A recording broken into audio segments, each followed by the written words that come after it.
thought we'd do it on the avenue. Waas, Sappening.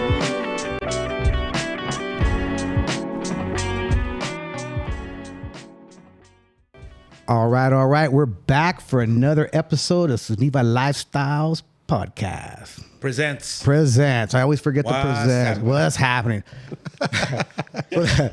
See how it goes? So, Strike one. I'm one of the co-hosts, Tim. We'll skip you. You first. sure? We got Michael. What's up? We got Jeffro. What's crapping in? And we got Mr. Joker, George over there. Órale. The best baseball player. Best baseball player to ever walk the planet Earth. And we got our unpaid intern over there. Hey. All right. Hell yeah. So we're going to just jump right on into this. We have a very special guest. We have the Honorable Pepe Guzman here. Joe Pep Guzman. Welcome. Thank you, guys. Thank you. Happy to be here. Thank you for coming. Thank you for coming. And we're going to bust your balls. Just kidding. So we don't get very many judges on this show. I'm not going to lie to you. So you are definitely the first. So we just tell us all about you, man. I mean, where are you born? Where's your family from? The whole 9 yards. And we'll kind of build into it and Sure. talk to us about how you became a judge. We'll worry about that at the end. Okay. All right? All righty. I can do that. Let's- Well, first of all, thank you guys for the invitation and allowing me to come out and share my story and with your guests and your listeners and find out a little bit more about what's happening in the West Valley. Hell yeah. you know? Absolutely. Yep. Yeah. And well, let's see. For starters, man, I grew up in a farm worker family, and Where we're at. all over. All over. I mean, there's 9 siblings. I have there's 9 siblings in our family, and 8 of them still survived. And we travel so much that I have family that was born in 2 countries and about 3 or 4 different states. We Really? used to travel, southwest USA and northwest USA up to Oregon and Washington through Idaho. And so I've got brothers and sisters that were born in Idaho, brother that was born in Oklahoma, a sister that was born in Nevada, a sister that was born in Arizona, a sister that was born in Mexico. Wow. And so we settled in Arizona probably 62 years ago, maybe. Wow. Settled in a small community of Avondale. And we used to work the crop from tying onion to clipping onion to working the sugar beet in Idaho. And my grandfather was a labor contractor, so we'd follow him.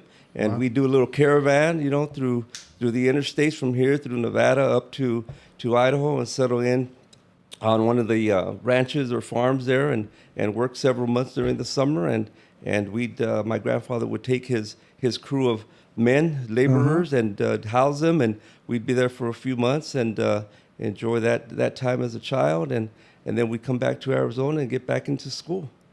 So what number? You said 8. What number are you in the 8? I'm number 5. You're number 5. I'm the Right in fifth the one. middle. And where were you born, Pep? I was born in Overton, Nevada, on March 31st, 1959, just outside Vegas in the Fire Canyon Valley. Just north of Las Vegas, off the interstate, little community. Probably population 350, something like that. But it was a farming community at the time, and born at 10 p.m. in the back seat of a patrol unit. Oh, shit. Okay, now that kind of sets a tone right there. That kind of sets a tone there. So that backseat became a favorite, throughout the years. We'll talk about that too. But I don't know what the situation was with my parents at the time, but I know they probably summoned public safety, and my mom ended up in the backseat of a patrol unit, and I was born on the way to the hospital. And made it safely, and so we did that for several years, and then my father ended up getting a permanent job with a Wholesome Bakery. Okay.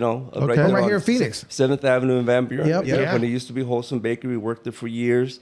And my mom worked a long time in housekeeping and house cleaning and maintenance at the Wigwam Resort in Litchfield Park. Oh, wow. So they were able to obtain permanent employment and full-time employment. So what year was this when your dad got the job at Wholesome? And Oh gosh, probably in the 80s, 90s. okay, 80s, okay, You know, relatively And- recent. Yeah, and he was there for quite a while, and we settled in Avondale and L.A. I tell people I'm from L.A. because at that time there was, you know, as a teenager, as a young adult, Avondale was a probably population of maybe 7,500 people, Wow. and so Yeah. you had the Agua Fria neighborhood toward the north end of Avondale. Then you had the communities south in the southern part of Avondale near Lower Buckeye Road and MVP. and Central MVP Barrio right across Yeah. the street. And so, you know, I tell people when they ask me where you from, I say I'm from LA. Yeah, because that was the last stop for They say, LA. don't get it confused with Los Angeles, Lower Avondale, the south side of Avondale, right across the street That's from good Mountain stuff. View Park. Wow. You know, moved into that neighborhood in 1973 when I was in the 7th grade. HUD built a tract of homes there, and we were fortunate enough to be one of the original home buyers there in that neighborhood. And there was a tract of 6 homes, so we had down on South 2nd Street, you know, right across the street from Mountain View Park. Yeah. Oh yeah, yeah. And so it was 6 original families there: the Cabreras and the Gonzalez and the Hernandez, and then our family. We all grew up there, and I went to Agua Fria High School, graduated as an AL in 1977. Nice. And Who? Do you still communicate with the original 6 family? Any of the? a lot of them have moved out. We're the only, you know, owner occupied home in that tract Okay. of 6 homes To date. So to date, To date. and most of those families have sold and moved on to other neighborhoods. You know. But you don't keep in contact with any of your? No, I haven't seen any of them in a long time. Wow. You know, but that's a neighborhood where we grew up in, and you know, lived there for from 1973 to present. You know, we're still present in that neighborhood, and you know, I have family living in my mom and dad's house, so it's still owner occupied there. Wow. At South 2nd Street, and so. We stopped doing the farm worker track. We stopped following the crop throughout the states, and my uncles and my cousins, they all did too, because they found permanent jobs there in the valley, and Parked it there, huh? parked it right there. That Yeah. we were done. I remember as a 15-year-old. I mean, I was doing farm work as a 15-year-old, as a freshman out of Agua Fria High School. Really? One summer we had our family pickup truck, and it was me, my mom, and my grandma. We were all in the front seat of the truck, F100 at the time. Yeah, they didn't have 4 doors back in those days. No, they didn't have the crew cab, and we just threw a shell on the back, and we had the rest of the familia in the back, and there I am as a 15-year-old. You know, I may have been 16 because I needed a license, so I may have been 16 years old. We're cruising from Avondale all the way to Buell, Idaho to Dang. spend that Wow. summer working the crops. You know, and then you know, as even in 8th grade, even as a freshman, as a matter of fact, we used to do the tardeada. Yeah. So we'd go tie onion Saturday morning, and then we'd go back at 3 or 4. That was the tardeada, and we'd make a little more money, you know. Or my dad or my grandfather would go out on their own, and they'd come back with the bed of the truck full with green onion, and we'd sit there in the bed of the truck or in the kitchen, anywhere where we could find Yeah. space, and tie onion right there at home. And my grandfather, my dad would just take back the tied onion back to the field and cash in. At that time, was it per pound or a sack? It was per bundle. Bundle. Bundle. The green onion, it was per Oh, yeah, bundle. okay, the green- But when you're topping onion, and I have proof because I still have a scar right here. I clipped myself one day. But if you're clipping onion, that was by the sack. They had the burlap sack. Yeah. And so What constitutes a bundle? a bundle is a dozen. A dozen. A dozen green onion. So you tie them up, you clip them, you bundle them, and you get your little rubber band right here, and it, boom, you're ready to go one at a time. About five or six onions in one row. You bunch them up, maybe 5 or 6 together, and then the checker would come up and down the field, up and down the rows of the onion field, and check them, and then check your cart. You know, say, hey, okay, you got 6 here, you got 5 here, and we'd be out there 3, 4 hours, 4 o'clock in the morning. You know, Yeah. and just working and. And then when you get paid, was it per hour or per like Per bundle. bundle? Yeah, per bundle. Yeah. Per bundle. So they would tally up what you were producing Yeah, and putting then together. Yeah, and at the end of the day, at the end of your shift, you'd go back and you'd have your little card. It's like, okay, I've got 20, I've got 30, I've got 40, I've got 50, and then. So let me ask you a question. Do you like onions? Hey, you know what? I remember kicking and screaming and not wanting to go. I'm a 15, 16-year-old kid. That's the last thing I want to do. Yeah, you want to You want to be out there chasing. And getting some rest after chasing. That's Saturday morning. Yeah. And but so my parents were very understanding. They were very tolerant, patient. So they just let me sleep in the car, in the truck, or in the station wagon. Sun comes up, Pep's ready to go. He's happy, and I join the family and make my contribution. So let me ask you this. How did you get the nickname Pep? One of my cousins started calling me Pep. And, Jose, or let me backtrack. The nickname Pepe, Pepe is the nickname for Jose. Just like Chuy is a nickname for Jesus. So Pepe is a nickname for Jose. So we just, through our assimilation process, we went from Pepe to Pep, chopped off that last E, and now it's Joe Pep. There it is. And so that's one of my cousins early on. Mystery solved. Mystery solved. So what year was it? How old you when you got Pep? Probably about 10. Oh, shit. Oh, wow. All right. Nice. About 10 years old. And so it just stuck, Yeah. My real name is Luis, but... It is. Yeah, my real name's Kevin. Bartholomew. I got my new iPhone 11 years ago, and I started sending out text messages and emails. Yeah. And then my buddy calls me and says, "Hey, it's coming up Luis. Who's Luis?" I said, "It's me." Yeah. And I wasn't aware that Verizon was going to take my Your legal name on my application Your birth certificate and and do it that way. But that's okay. But that's how Pep originated. Hey, I think that's really cool. Like with our cultura, that we adopt early nicknames. Like every family that I come across, everybody has a nickname, and I think that's so cool because people take that nickname even as they're in their adult life. Yeah. They grow, It just yeah. sticks with it. It's their identity. It's their identity. is. It's their identity, and Yeah, if you send me a text with Luis, I'll be like, who the hell is this? it becomes their alter ego at times. Yeah, yeah, And absolutely. in fact, sadly, I was at a funeral service for an old friend of ours, Wangi Salas from Tolleson, and he had his home there at near 115th Avenue and Broadway. And he passed away the first part of October, and went to his funeral services, and his daughter was presiding, and she asked the audience, the guests that were there, raise your hand if you didn't know Wangi's name was Alfredo. And like a third of the people raised their hand and never knew his name was Alfred. They just knew him as Wangi. And, That's crazy. Yeah, that happened. That's funny because we have a big family. You know that. You've been to some of our functions.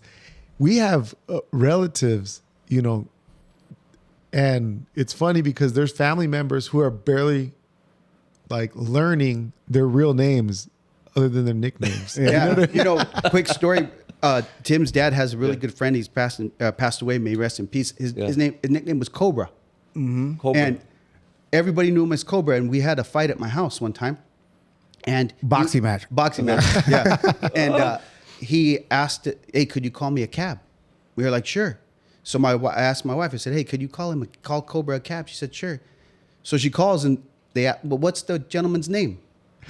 She's like, "Come here. What's his name?" I go, "Cobra."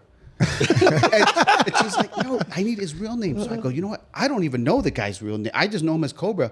So I went to one of the other gentlemen and I go, "Hey, what's Cobra's real name?"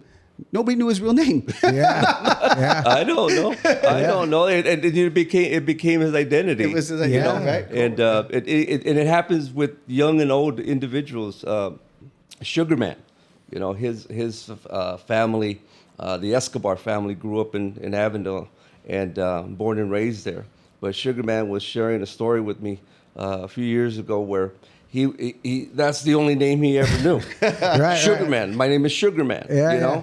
And so he ran across the street one day outside the crosswalk. A cop pulls him over, walks up to him and says, "What's your name?" "Sugar Man."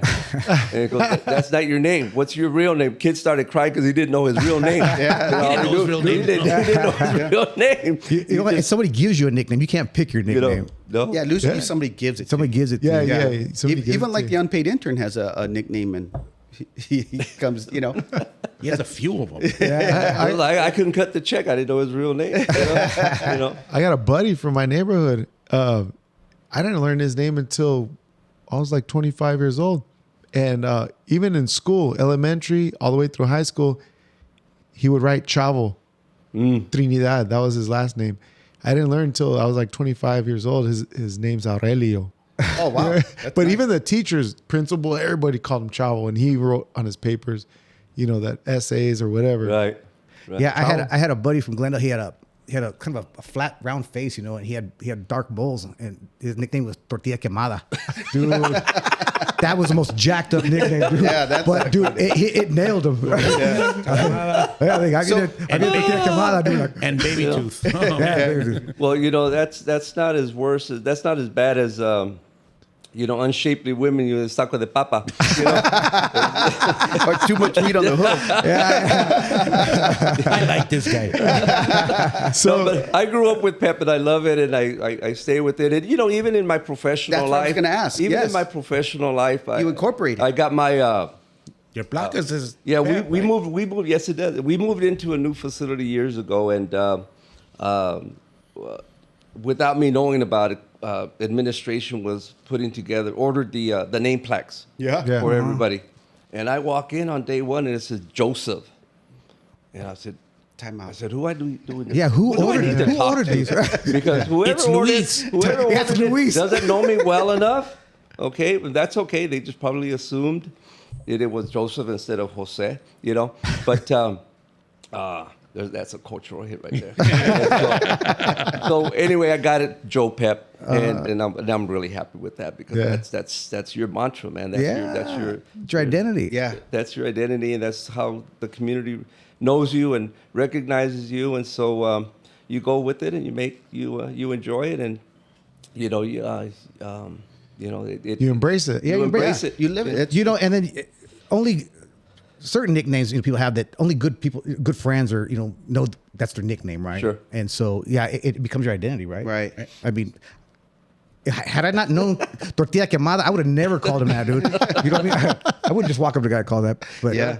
So while you were an owl at Agua Fria, did you play any sports in high school? I wrestled one year, my freshman year. I wrestled, and didn't do very well. You were a turtle. Oh man, I was at 126. Yeah. and Skinny guy. got beat up most of the time.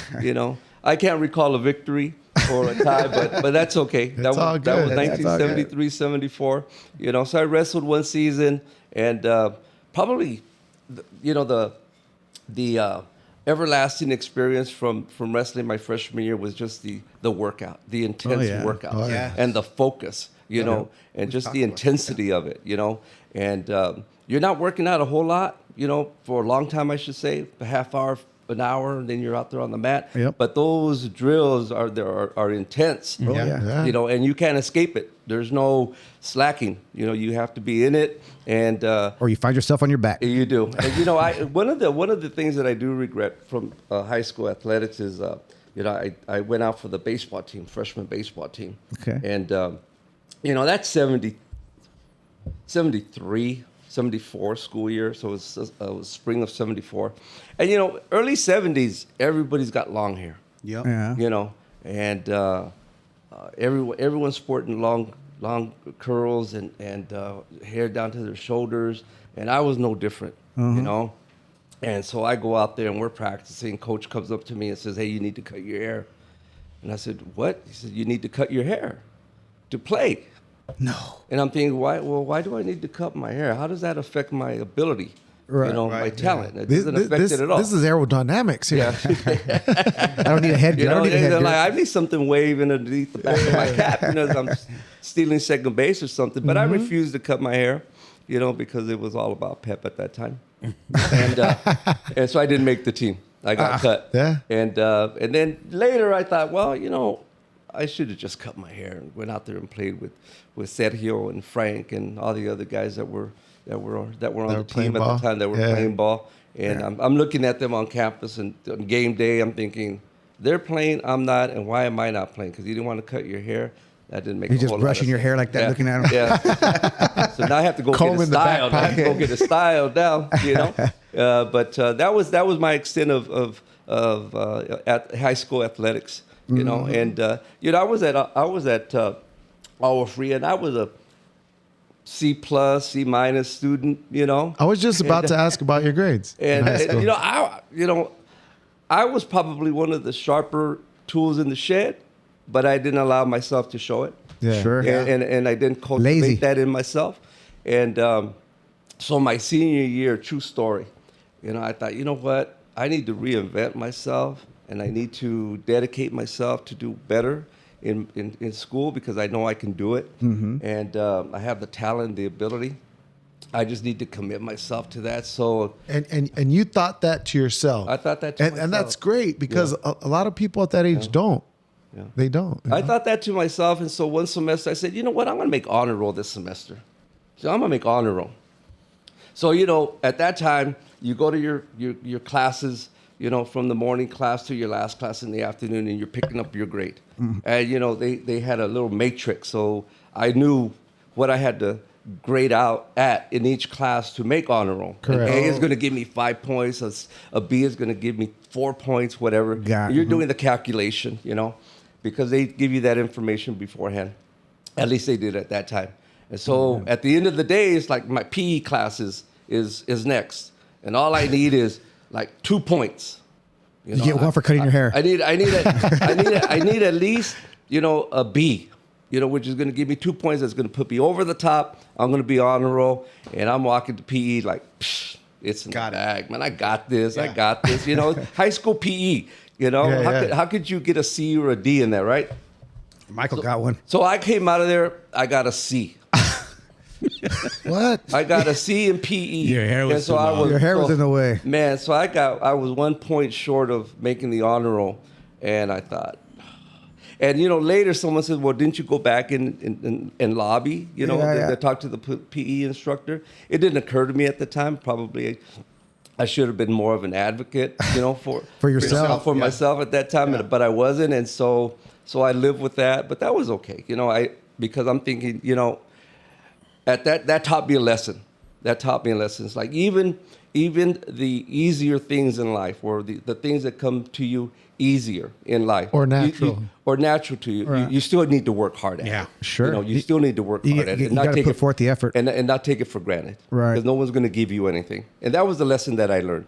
I said, okay, if I have to, run a mile, I'm going to do the best I can to run that mile under 6 minutes, whatever the case may be, because I'm going to dedicate myself to that task so it can be rewarding. And that was the lesson that I learned from that one semester. After that, I went to GCC, made the dean's list at GCC, so that momentum carried over, and that focus carried over. So at GCC, made the dean's list, was there for 2 years, and got my AA, and then transferred to ASU in '79. And I was so fortunate, to end up at GCC, because I'm out. We're working the fields. The summer of '77.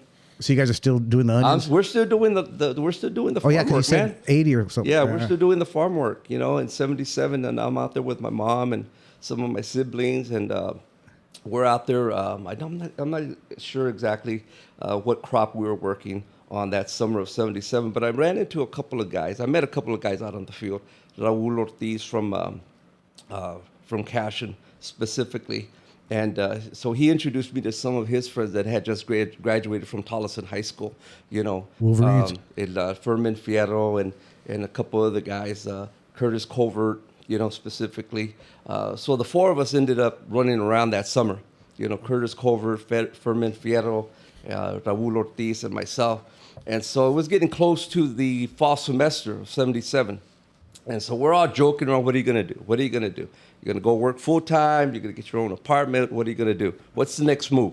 You're 18, you just graduated from high school. Yeah. What now?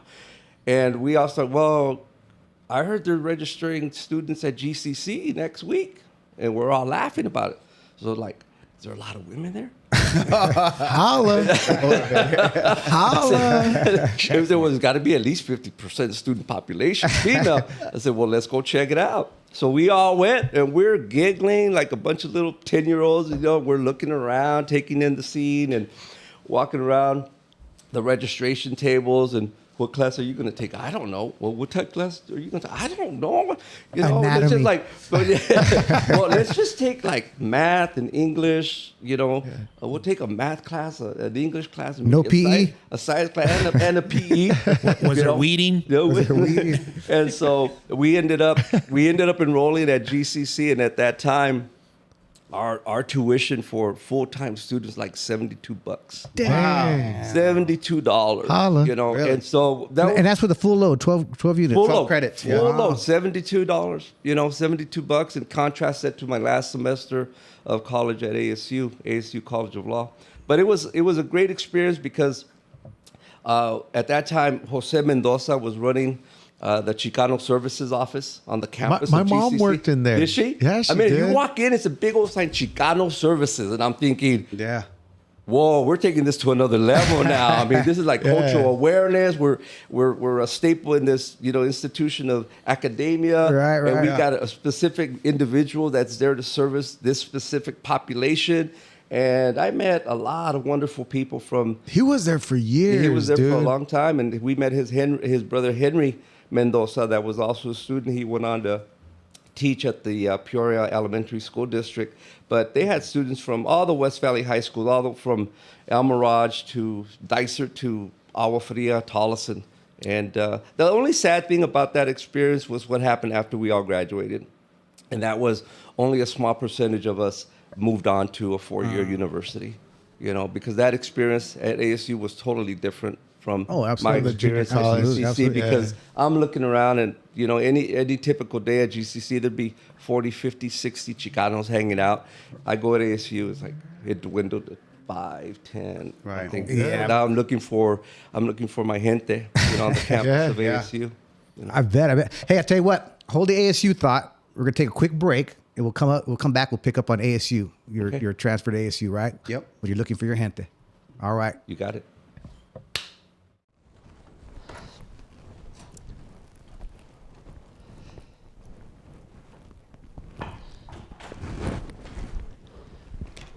Okay, good morning, ladies and gentlemen. The Agua Fria Justice Court is now in session. This is Friday, the 20th day of November, 2023. We have some eviction actions scheduled for this morning, as well as some arraignments scheduled for today. So if you're present and you've checked in, just remain in the courtroom.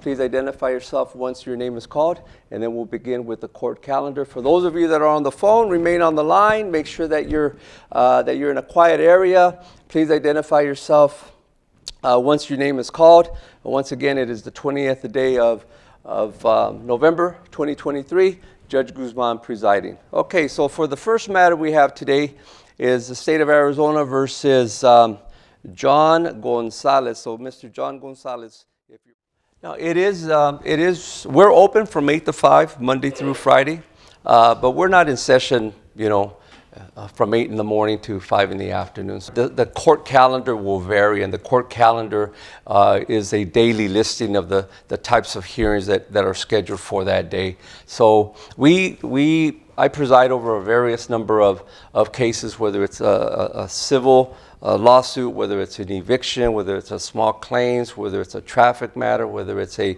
criminal traffic matter such as DUI, reckless driving, aggressive driving, or whether it's a criminal matter such as assault, trespassing, threats, intimidation, shoplifting, things of those nature. We also handle orders of protection and injunctions against harassment. So Monday through Friday, we schedule those throughout the week. Okay, so Monday we'll have certain types of cases. On Tuesday, we reserve that for our jury trials. Wednesday, we have eviction actions and some other civil matters. Thursday, we have arraignment day. So arraignment day is really busy because that's the first day that folks that have received a citation come into court to handle their citation. And then on Fridays, we have eviction actions and some misdemeanor matters that we take care of. But it is Monday through Friday. Generally, the court calendar. Generally, our first session in the morning is at 10, and then our second court session in court is about 1 o'clock. And the times vary. We could go. Our morning session may run through the afternoon into 1, 2 o'clock in the afternoon, and then our afternoon session usually starts at 1:30, and then we'll go for a couple of hours. But one of the advances that we have with the courts is really civil lawsuits. Years ago, before the electronic data management system was created and installed in our courts, we used to handle hard files. So we'd walk into our office and we'd have an in-basket with files, stacked up 12 deep. Now there are no hard files. There is no in-basket. Our in-basket is our online, data document management system. And now we go online and I can have 200 files, in my in-basket electronically, or 100, and I'll sit there and work on them till I get to 0, and then come back the next day, and court staff has entered another 50 or 60 files. And so it's a daily thing that we work with just to maintain the pace. The population, so you get the housing and you get the evictions that right now are at a record pace, after COVID, and then you've got the freeway construction with the 101, the 202, and the 303s, and then you have DPS patrolling those highways, so that's going to generate, citations that are filed into the court. And then you have all the ground level stuff, everything that's happening in the neighborhood, all the the misdemeanors that are being charged by the local police and MCSO that come into the court. But we have a pretty balanced caseload, probably about 33% criminal, 33% civil, 33% orders of protection and other types of cases. So we have a good mix every day. All right, we're back from break. Whoa! We are. Come on, then. We're back from break. Now, Pep, we talked about you. Awesome. We're transferring from GCU. I'm sorry, GCC to ASU. Sorry, Gaucho. Right. So Can we restart? No, keep going. Reset. Keep going. Yeah. we're back. No. So talk to us about the transition. Right? From a Gaucho to a Sun Devil. Sure. We had I had so much fun. Probably those 2 years at GCC are probably the best 2 years of my educational experience. And why is that? Oh, because I became a Chicano, man. Oh, Yeah. I became a Chicano. I became aware of the farm worker movement. I became aware of the talent that is the Chicano community, Awesome, the intelligence, the leadership. I got involved in Mecha at GCC, so got to meet a lot of folks from various Mecha chapters. PC, MCC, BESA, PC, ASU. And even Scottsdale Community College, and it was a time where Chicano power was the thing. I mean, Yes. you look back, and it was only in 1964 when the Civil Rights Act was signed by the president, and so the implementation of all those provisions and protections was in its infancy still in the early 70s, and Cesar Chavez was out there leading the Farm Worker Union and establishing the Farm Workers Union with Dolores Huerta, and so that time at GCC, we were out there rallying with Cesar Chavez's soldiers, out in the onion fields and things like that. And so it was just an awakening, Right, it was right. many moments where there was an epiphany of who you are and what you want to do and what the potential is and where you set the bar. And so I met a lot of people from various high schools, and I remember one day I sat down at in the lounge, the GCC lounge, and I took a piece of paper and I started making a list of things I wanted to accomplish. Oh, nice. And I was about 18, 19 years old. And one of the things that I wanted to do was make the dean's list at GCC, which I did. Nice. And then I thought, you know what, I'm going to run for city council.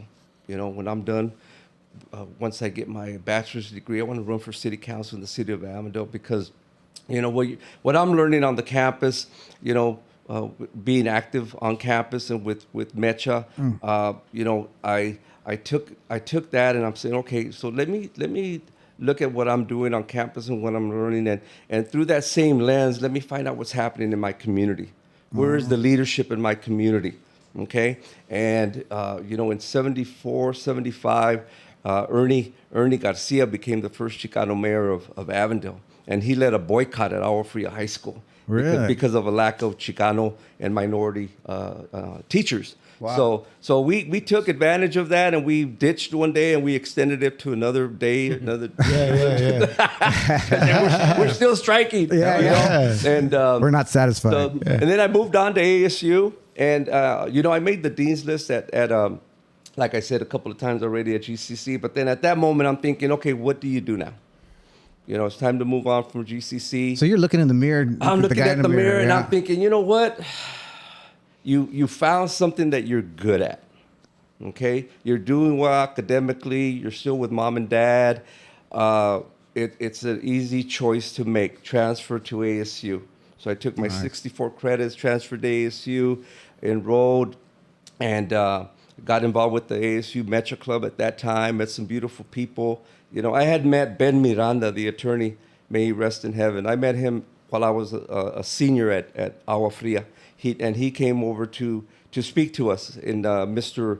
Marquez's Spanish class, and he was there to encourage the young Chicanos. Hey, you know, college is good for you. You can be a leader. Empowerment. You can do things, and so Ben was at ASU Law School when I was an undergraduate, and so when I was an undergrad at ASU, I'd go over to the law school, you know, and hang out with those guys, you know, with Ben Miranda, with Rafael Contreras, with Francisco Gutierrez, you know, and they say, hey, we're going to a study session. You want to come along? I was like, sure, you know. So it was a group of 10, 12, you know, ASU law students in a group session.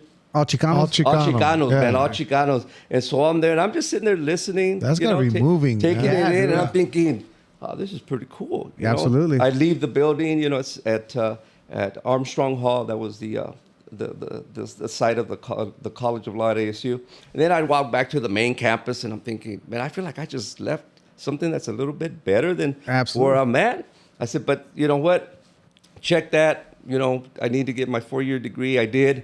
And when did you get that degree in? In justice studies. Okay. In justice studies. And my senior year at ASU, I volunteered I volunteered with the Maricopa County Juvenile Court Center. And I was a volunteer probation officer for a whole year.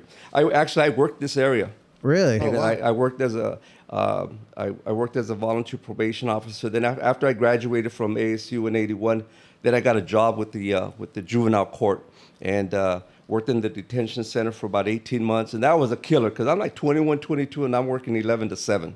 You know, my nights off are Sunday and Monday. You know, the 21-year-old, 22-year-old, that's not your preferred shift, you know? Yeah. And so I did that for a year and a half, found another opportunity within the court to become a surveillance officer, a juvenile surveillance officer. It was funded through a grant from the Department of Justice. And so... what did that entail? So you get your caseload. Okay. So you get 30, 40 kids that are on probation for various offenses that they've been adjudicated delinquent. Okay. So now they're on probation. They have the regular probation officer. But this was a grant that was funded by the Department of Justice to determine whether or not constant surveillance was going to reduce recidivism. Okay. Are these kids going to get in trouble as a result of you creating a constant presence in their life? Right. And I was required to see each one 3 times a week. Oh, wow. Really? You know, so I was in my little Datsun 210 or whatever it was at the time, you know. So my area was from 7th Avenue to 43rd Avenue, from Lower Buckeye Road to Camelback. So I'm traversing all these neighborhoods. That's a big area. Including this neighborhood here. So I stationed, a lot of my kids were attending Carl Hayden High School. So I would just park across the street at Falcon Park, and I said, meet me at Falcon Park right after school. And I'd have a dozen of them. Okay, so I check off 12. I'm good. Just work efficiently and smarter, Right. And so then I worked at the Juvenile Court for about 4 years in 1985. So prior to that, though, when I was a volunteer probation officer in 1980, 1981, I was assigned Jose Salceda, excuse me. He was a veteran probation officer there at the Juvenile Court Center. So I'd shadow him whenever he'd go to court, meetings, things like that. One day he was subpoenaed to testify in a hearing. And so I go with him, and I'm just shadowing him. So you've already graduated. With your undergrad? This is like my last year. Okay, This is my senior year. Okay. Before I get my jobs with the Juvenile Court. But so I'm going back a couple of years. So 81, my senior year at ASU, I'm a volunteer probation officer with the Juvenile Court. I'm shadowing Jose. He says, "Hey, Pep," he said, "we got a hearing this afternoon. Meet me, blah, blah, blah." So we walk into court. And I'm thinking Jose is the big man on campus, because at that point, I wanted to be a probation officer. That was my goal. Okay. That's a tough job. So that's why I volunteered. That's why, academically, I was in the Justice Studies program. And so, okay, I can do this. And so he takes the witness stand. He testifies. We're walking out of court. And I said, "Jose," stopped him in the hallways. We're walking back to his office. I said, "Jose, who was that lady in that suit? And who was that other guy in the suit?" "Oh, those guys were the attorneys." "Okay." And I'm thinking, that's who I want to be. An attorney. Right. That's That was the who pivot. I want to be. Yeah. That was the pivotal moment. Yeah. Okay. And so in 85, I applied for law school, got admitted at ASU, and graduated in 1988. And got involved with the Chicano law students there. Nice. And it's interesting because my first or second year in law school, they changed the name of the group to the Chicano and Latino Law Student Association. About how many people were in that? Oh gosh, we were a small percentage Yeah. of the population. I would imagine so. There's only, at that time, I know it's grown, but the student body at ASU Law School when I was there, from 85 to 88, was probably less than 400. I You meant have three Latino. classes. Latino. And Latinos, of those 300, maybe 30. Yeah, 'cause- Maybe. Because the guys you were hanging out with beforehand already graduated. They were gone. No, they were gone. Yeah, they were gone. They were a year, 2 years ahead of me. And by the time I got to law school, they were already practicing law. Okay. Because there was a 4-year gap from the day I graduated from the year I graduated with my bachelor's to my first year in law school. Oh, There's okay. a 4-year gap.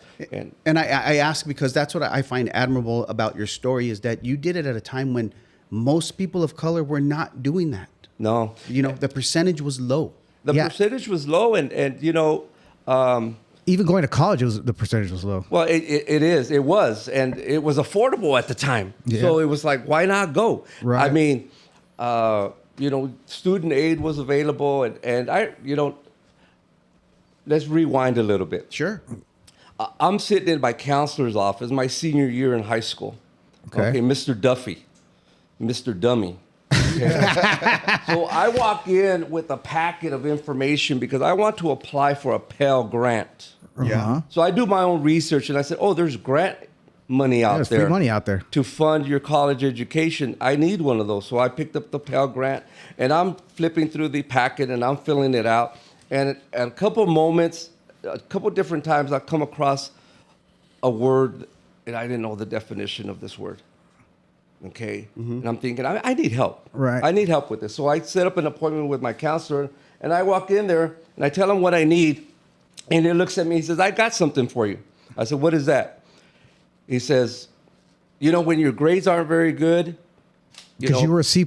yeah, and D, And You don't want to cut your hair. yeah, Yeah, you and get you long don't wanna hair- you're cut long your hair hippie. Your Guys- reputation yeah. precedes you. Guys like and you, so administrators, teachers, counselors, they profile you in a certain Yeah, way. absolutely. Yes, they do. Okay. So he said, "I've got something for you." He says he hands me a packet. With all due respect to all my brothers and sisters that have served in the armed forces, he has me a packet, an application to join the U.S. Army. I had the same counselor, I think. And I said, "That's not what I want." He goes, "But this is good for you." And we went back and forth a little bit. I said, "Okay." I said, I got this." I said, "Thank you. Have a great day." So I walk out of the counselor's office and I'm thinking, okay, now what? Well, there's a library and there's a dictionary in the library. So I go grab me a dictionary and I'm filling out my application. If I don't know the meaning of a word, I grab my dictionary. Okay, now I know what it means. I can move on. It's a verb. It's a verb, and it's a person, place, or thing. And so I end up applying. So I get admitted to ASU Law School. Graduated in '88. I'm participating in MECHA, and I graduate. And so now I'm thinking, it's very challenging, even for Chicanos. Law school is very challenging I could imagine. your first year in law school, they preach to you, do nothing but study, sleep, eat, come to school, study. That's it. First year law school. Don't work. Don't get involved in extracurricular activities. Don't get involved with student groups. You need to study because you go through, a mental rearrangement of how you see the world, how you learn, how you interpret things, how you think. Okay. And then you're getting older in age, so that you're naturally You got some life starting to think- experiences. and you're starting to think different. yeah, I'm about 25, 26, I believe, when I get into law school, and so I graduate, and so now I'm thinking, okay, now what? Now what is my next step? So this is 1988. There's an election coming up in 1990. To the position that I now currently hold. And I'm thinking, okay, circle that date, 1990. And at this time, I'm on the Avondale City Council. I was going to say, I read something you got elected at 23 years old. I got elected at 23 years old, and I've been an elected official ever since then. So what's that, 40 years? From 1983 to 2023. So I'm in law school, and I'm on the city council at the same time. I was going to say, what made you run for city council? Yeah, I ran for city council. Remember when I was at GCC, that was one of the things that I wrote on my to-do list, And so I ran in 23. I ran in 1983 as a 23-year-old. I was the highest vote getter. Got more votes than the incumbent mayor, Wow. Yeah. And so I served there till 1991. So almost 2 4-year terms. And then I got appointed to where I'm at now. And I've been there ever since. But, That's amazing. That moment when I walked out of the courtroom with Jose, the probation officer, and after he tells me who those individuals were, hey, those are the attorneys. I'm thinking those guys in this setting, those are the guys that call the shots. Yeah, that's who I want to be. That's where I want to be because you were a witness. Yeah. And these guys were in control of that particular environment, the courtroom. And I'm thinking, so that's what I want to do. So I'm like, okay, do I want to practice law? By that time, 1991, I'm already, 8 years into public service. And, and networking within your community and even outside of the community was very important to me, okay? Because I had this vision, I'm thinking, okay, if you want to get somewhere, because sometimes where you want to go is an unknown. At any particular moment in time, sometimes you don't know what lays out in front of you. You don't know what opportunity God is going to present you with, and you don't know when that opportunity is going to be present itself. So you want to be ready and prepared when timing and opportunity intersect. And so that was my mindset. Success. How do you think you had that foresight? Because, often I hear these stories, like you're saying, of people who are successful like yourself. And I reflect back on my own. Yeah. I don't think I have that knack or that foresight to write a list and to know that I want to do that.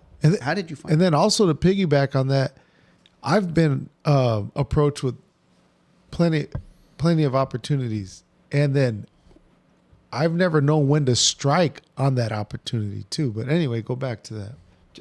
Timing and opportunity is very crucial because you could be ready for something, move on in your move on in your profession, your family life, your personal life, but the opportunity is not there.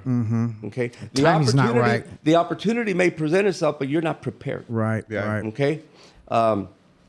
You haven't cut your teeth, long enough or sufficiently to take advantage of an opportunity. So I tell you what, I grew up in a farm worker family, but a good friend of mine, personal friend of mine, Edmund Carizosa, he lived about a block and a half around the corner from my house, and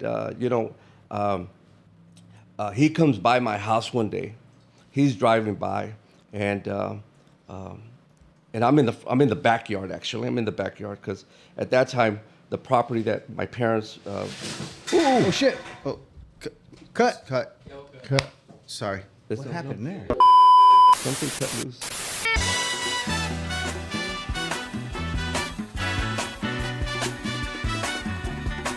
Okay, we had a little bit of a studio malfunction, but we're back, and you were talking about Mr. Carizosa. I was. We had a studio wardrobe malfunction is what we had. Somebody wanted to take it off. That's why Timmy had to put a jacket on.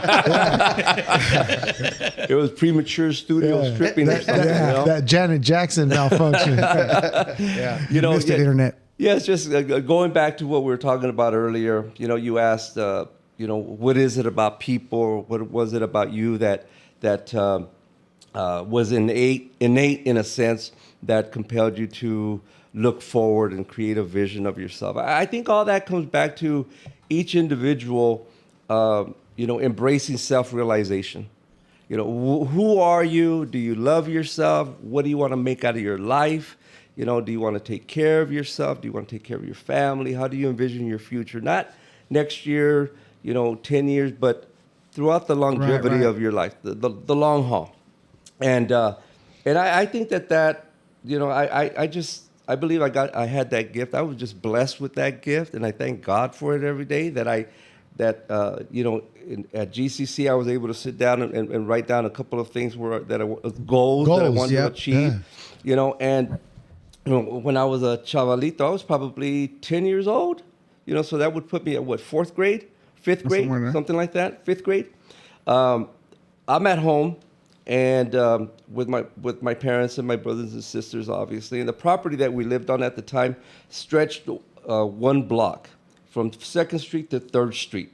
So if you exited our house in the front yard, you'd walk onto 2nd Street. If you exited the property in the backyard, it would be 3rd Street.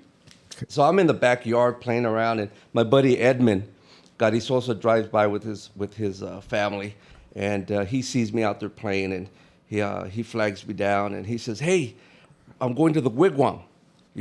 American Airlines, I believe that was the airline at the time. American Airlines is having a golf tournament with celebrities and professional athletes. Do you want to go?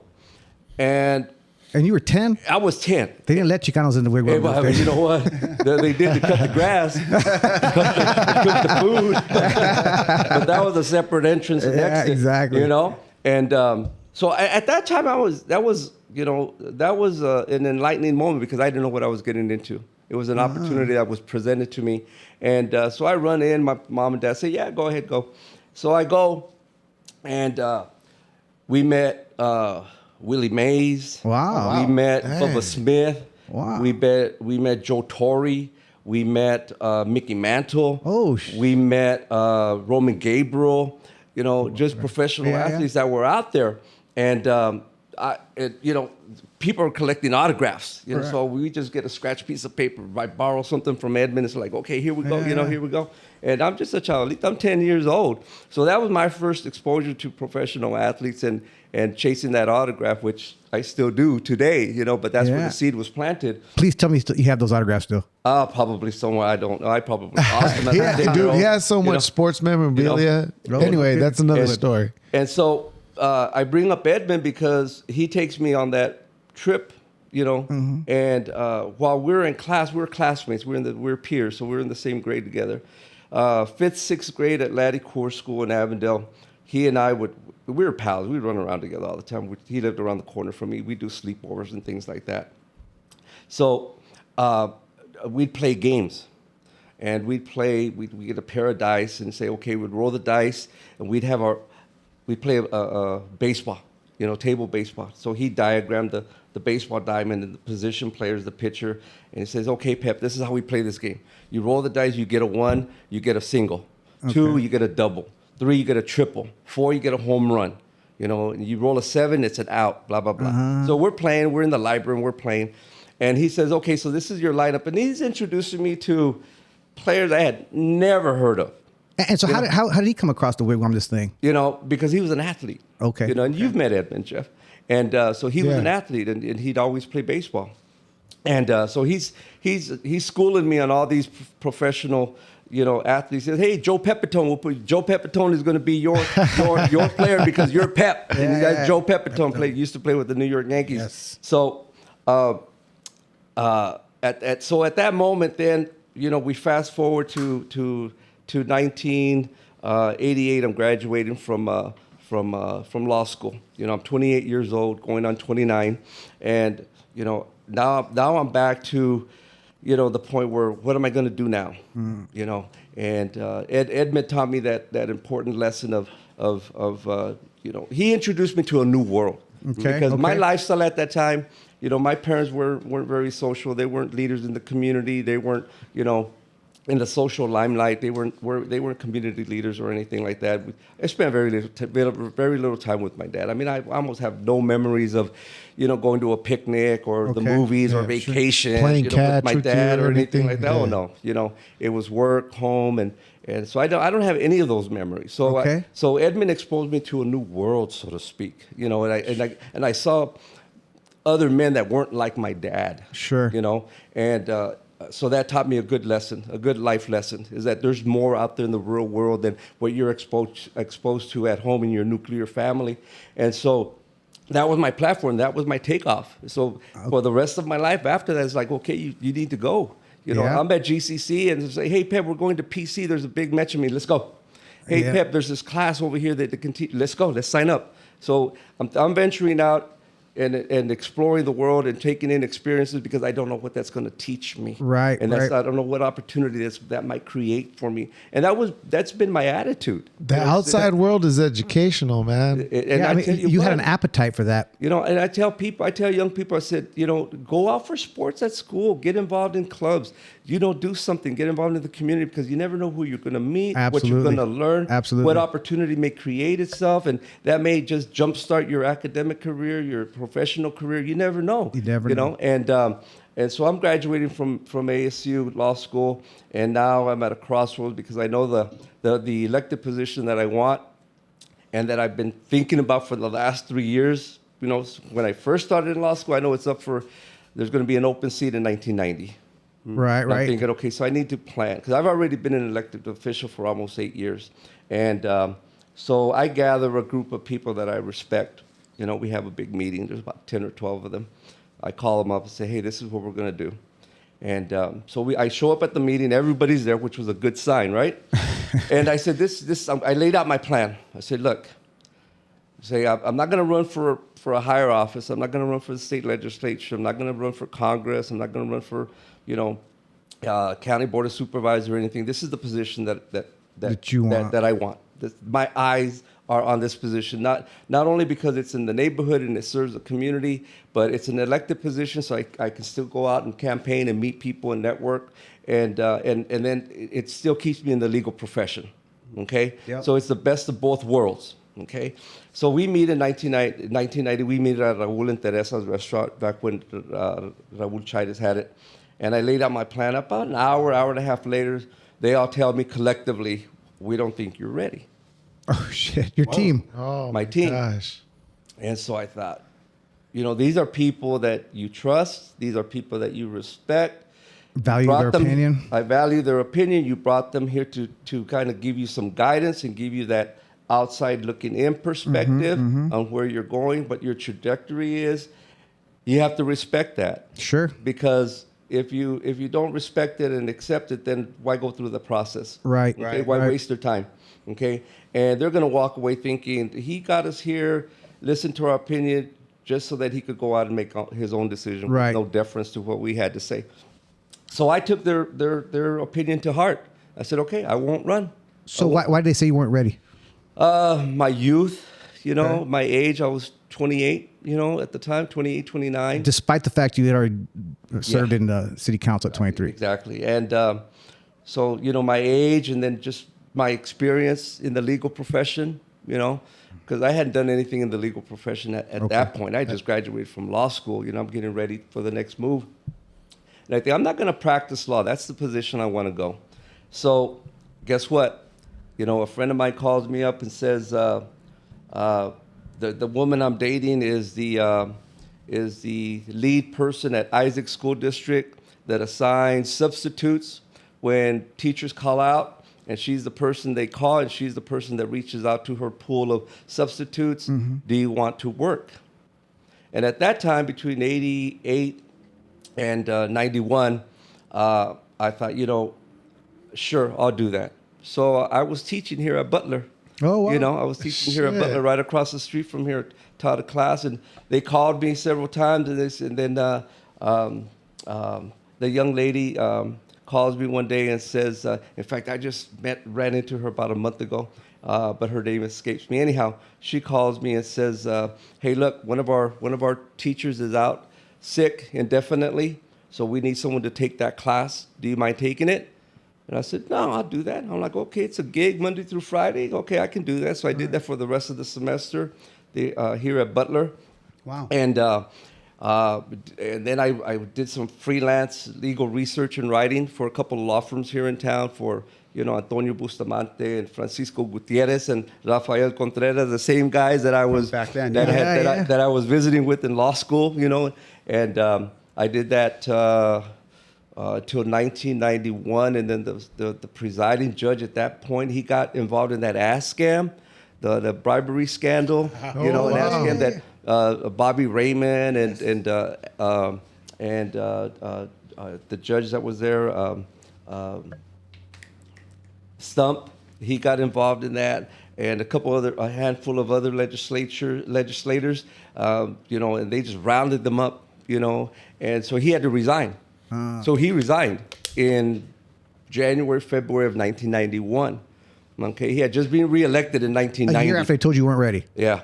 So he got reelected in 1990, started his new 4-year term in January of 1991.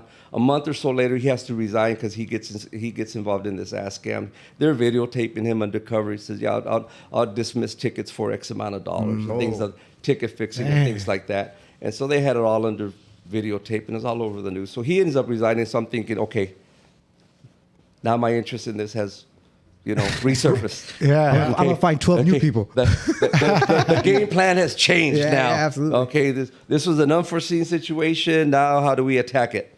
Preparation meets opportunity. Yeah, I'm telling you. And so the Board of Supervisors is going to appoint a replacement. So 96 people apply for the job. Wow. Okay. And I'm one of the 96. And they tell me that the screening committee is going to sift through the applicants. They're going to screen the applicants and reduce it to 50. And then after that, they're going to reduce it to 12. And after that, they're going to reduce it to 5. So you just sit back, let the process unfold. If you're one of the top 5, then you'll get an interview with the screening committee. So at that point, I'm, you know, like I told you, you know, I'm on the city council, and I'm networking with everybody from Guadalupe to Buckeye to Gila Bend, you know, cross state lines. I'm meeting everybody I can meet.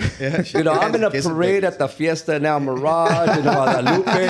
They don't know who the hell Joe Pepe is, but I got snow cones and hot dogs. Man, I got my signage on my truck, and I'm, you know, I'm just, you know, it's just exposure. It's just exposure. Let me grab your groceries. And I'm thinking, hey, I may run for public office. Yeah, I'm thinking I may run for public office because I don't know what the future holds. Right. I may run for public office because I'm not going to ignore that altogether. That possibility. Right. I may run for public office, and the people in El Mirage or Guadalupe or South Phoenix, they may be my constituents. So I need to establish some name recognition, some presence in the community. So I'm everywhere. So anyhow. 1991, the Board of Supervisors is going to assemble a screening committee. So I'm talking to Dr. Francis Amabisca, who is the superintendent at Avondale Elementary School. I'm talking to Don Cloud, who's the principal at Agua Fria High School. I'm talking to Rachel Gam, who is an educator in Tolleson. I'm talking to Charles Lakin, who has a cattle company in Avondale. And I'm talking to Ken Ryan, who's the director of the Chamber of Commerce, and everybody else. And I'm meeting with them personally, and I'm giving them the 411. Right, so right. this is the plan, guys. This is what's going to happen, and I'm going to throw my name in the hat. I need your support, okay? Because I need you to influence the outcome of this decision, okay? And in May of 1991, they call me and they say, beforehand, I'm talking to people, and they said, well, are you going to be upset if you're not one of the final Hell five? yeah. They say, are you going to be angry or upset, disappointed if you're not one of the final five? I said, no. I said, I'm going to be disappointed if I don't get it. There you go. There you go. That's a winner's I said, attitude I'm already right there. in the game. I said, I'll be disappointed if I don't get it. Absolutely. I said, I'm not, don't. I'm not playing for second place here. Yeah, don't slow my mojo on not making it to the top five. And so I'm recruiting all the people that I just mentioned, and I'm asking apply to be on the committee. Right. And so I get an interview, and so I know who's on the panel because I visited practically Talked to all of all, them. And they all ended up on the panel. And so Dr. Amabiska, like I said, she was the superintendent there at Avondale Elementary School District. She was the chairman. She was the chairman of the group. So she was going to lead the meeting. And I'm thinking, man, I know Dr. A so well. How do you handle this? I mean, it's like walking into a room and your mom's going to greet you, but she's the chairman. Is like, do you shake her hand? Do you, hi, Mrs. Amabiska, And so I'm, okay, keep it professional. Keep it professional. Keep it professional. It's a business attitude. So I walk in and that was my mindset. And she gets up from her chair. As soon as I, walk through the threshold of the door, she goes, ay, Pepe, buenos dias, dame un abrazo. And I'm like, holy moly. I'm like, okay. Set the tone. So it's just like a total 360 on me. Pepe, not Pep. No, Pepe. So I sat down and everybody's grinning ear to ear, because there's Ken, there's Jim, there's Rachel, and there's Charlie. I'm thinking, okay, so one of the first questions, I'm like, hey, so what do you know about the justice courts of Maricopa County? I said, well, I can tell you that the justice courts are, courts of limited jurisdiction throughout the state of Arizona, and they've been part of the, judicial landscape here in Arizona since its inception in 1912, and much of the language, the statutory authority creating these courts hasn't changed very much, and they handle XYZ types of cases. Really? And they're all looking at me like, whoa, like. So anyhow, I had done my research. Yeah, I spent hours at the law library researching the history and the creation of the courts and the types of cases they handle, so on and so forth. They said this was before beepers, this is before cell phones. Hey, all that beepers. Beepers, He man. didn't say pager. He said beepers, y'all. JJ the king. So Exactly. Why didn't they? I guess let me back up. You said the laws hadn't changed since 1912, basically. Why is that the case? I mean, there just hasn't been any movement, and the function of the courts hasn't changed much, and they're productive in what they do, and they're an important element within the court landscape in the state of Arizona. The justice courts are part of the trial court level in the state of Arizona. In the state of Arizona, you have three courts that are members of the trial court level. You have your city magistrate courts, you have your justice courts, and then you have your superior court. All three are trial court levels, and then you have the Court of Appeals and the Arizona Supreme Court. Okay. Each one of those three has its authorized and statutory authority to handle certain types of cases. Okay. And there hasn't been much movement that way. much movement to reform the courts. There's been some changes, such as preliminary hearings that the justice courts don't preside over anymore.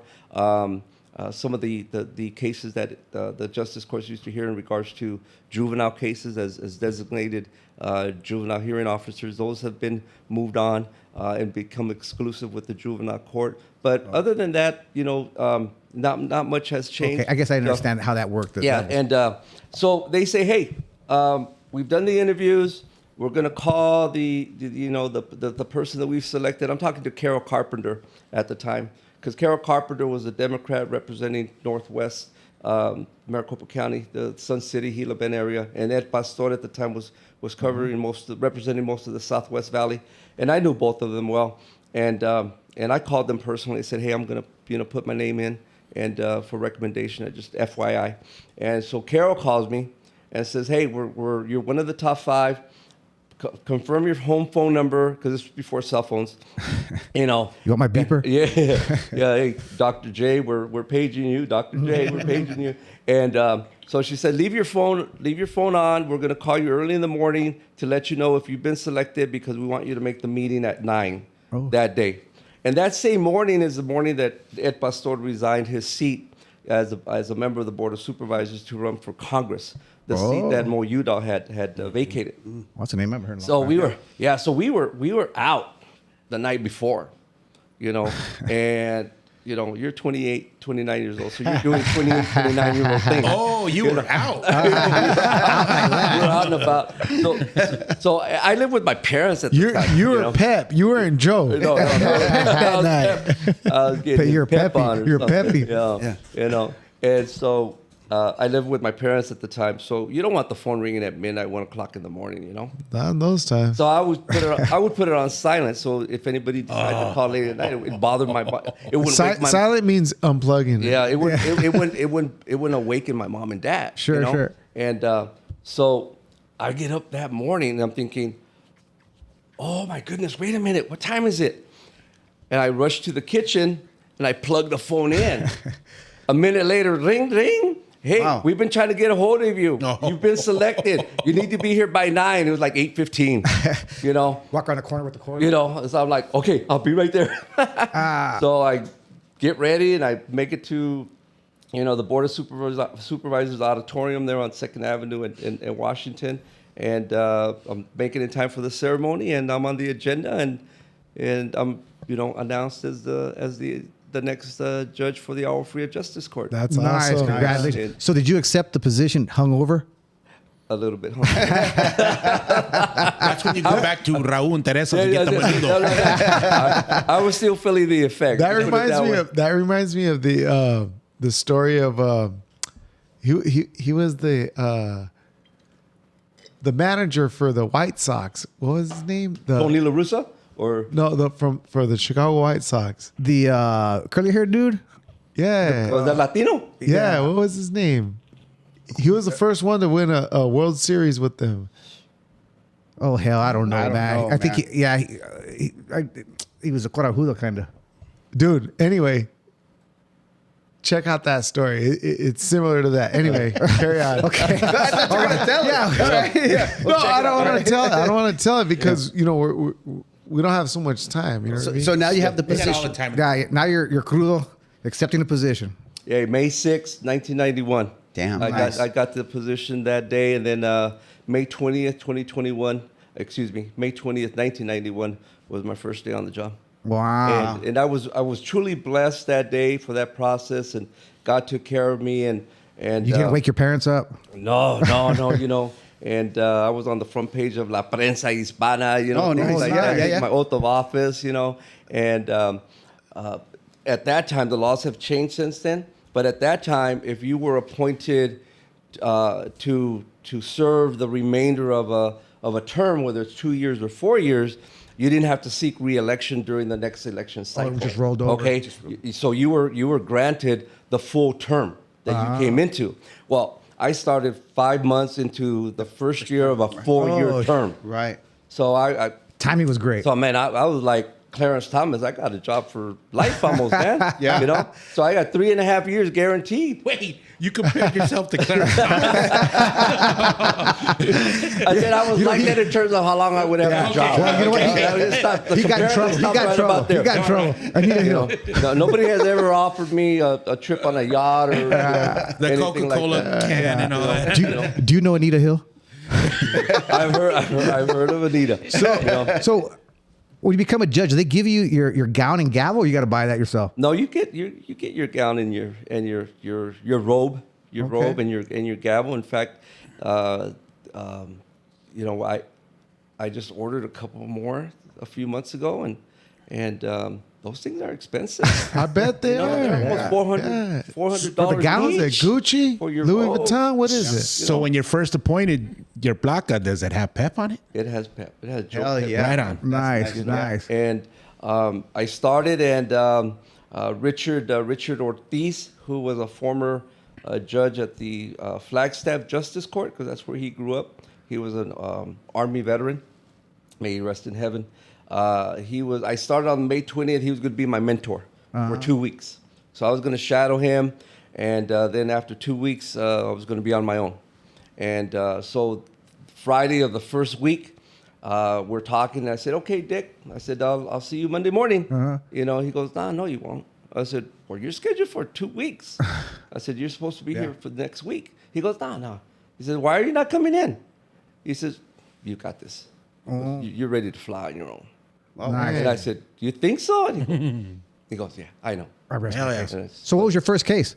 my first case, I believe, was a preliminary hearing. You know, we used to do all the felony preliminary hearings in Maricopa County, and those are, you know, aggravated assault, aggravated DUI, you know, attempted murder, you know, things of that nature. And they're all probable cause hearings, so it's not an actual trial. It's just a hearing to determine whether there's enough evidence to move the case forward. To go to trial. And I always tell people, well, if you watch that first mini trial, because that's what people refer to it, the general public does, the first mini trial with O.J. Simpson.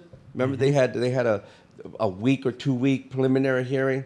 That wasn't the actual trial. That was just the preliminary hearing. So that's what we would do. Obviously, It's the hype. yeah, the hype. And so a preliminary hearing was my first proceeding, and we had court reporters at that time, believe it or not, in 1991. And so Gene prepared a nice transcript of my first preliminary hearing that I still have. That's awesome. Yeah. Is that still a thing? Like the court reporters where they Now, with stenographer, yeah. they're tough. What'd you say? Stenographer.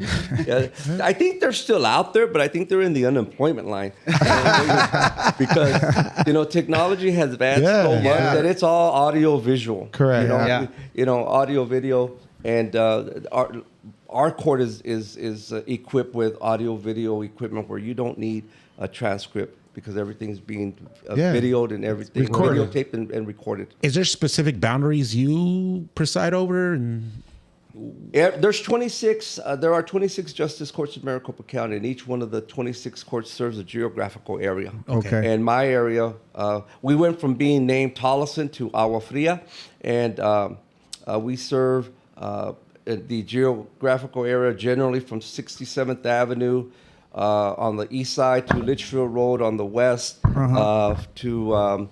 McDowell on the north, and Baseline on the south. okay. Oh, wow. So all that. So it's a little bit of Tolleson, a little bit of Avondale, all of Cashin, all of Ligas, all of Santa Maria, some of the There's Reds, a lot of traviesos in that area. a big portion of the freeway, the 10. Okay. Yeah. Okay. So, when you're going through schooling for this, do they give you like a history course of A how-to? being judged, like kind of going back to like the stenographer or like the sketch artist? Is there a history to any of that? There's no training on how to be a good lawyer, how to be a good judge, because it's substantive material that they present to you. And I remember Professor Weiner in our torts class, he says, if you're going to be a personal injury lawyer, you're going to handle these types of cases, torts. It says, and someone comes up to you, and a potential client walks into your law office and says, I need representation on a bankruptcy case. What are you going to tell that person? You can't represent them because you didn't take a bankruptcy course in law school? No, you need to expand your Research. the services that you provide. But it's all substantive law, the history of law, but not necessarily how to run a law firm, how to handle yourself, as a judge, decision making, legal writing, legal research. There are practicals that you can take advantage of to practice, oral argument or presenting a case to a jury, cross-examination of a witness, things like that. Okay. Or even like case law, right? Don't you reference back to some case law to do that? In our legal research and writing, my first semester with the former presiding judge of the Arizona Supreme Court was my legal research and writing. So we learned how to write legally, briefs, opinions, and do research at the law library. All right. I'll tell you what, we're going to take a break. We'll come back to the legalese language in a minute. Take a quick break. We'll come back, okay? Yes, Wrap sir. it up. Okay, so here we are in the judge's chambers, and referring to the judge's office as the judge's chambers is something that's very symbolic and goes back to common law in England, and sort of a honorary title for a judicial officer to be in his or her chambers. We're in the Southwest Regional Justice Court Center in Avondale. We serve Southwest Maricopa County residents. We house 4 different courts in this building: the Maryvale Court, the Country Meadows Court, White Tanks, and Agua Fria. So let me give you a sneak peek into what happens behind the bench, okay? So now, as a judicial officer, you know, you represent the people of the state of Arizona. Specifically, you represent the people of your particular precinct, which is a geographical area: Avondale, Goodyear, Cashin, Tolleson, Santa Maria, Las Ligas. So after you don the robe, then you take a peek right here to make sure everything's okay. I had my grandson visit with me all day today, so he's doing his artwork that he shares with us. But come along. So here we are behind the bench, okay? And we've set up some technological equipment here so that people can appear telephonically, and audio and video.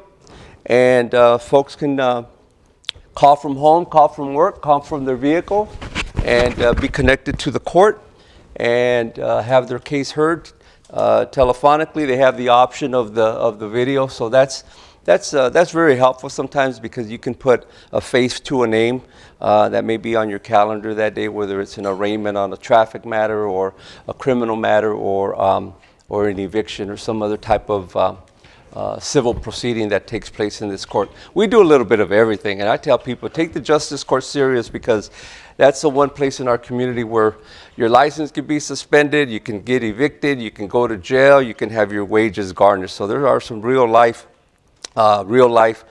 consequences that we deal with on a daily basis, and so we have to approach that very carefully and be fair-minded and follow the rules and apply the law to the facts, because we do make a tremendous impact on the lives of the individuals that we serve.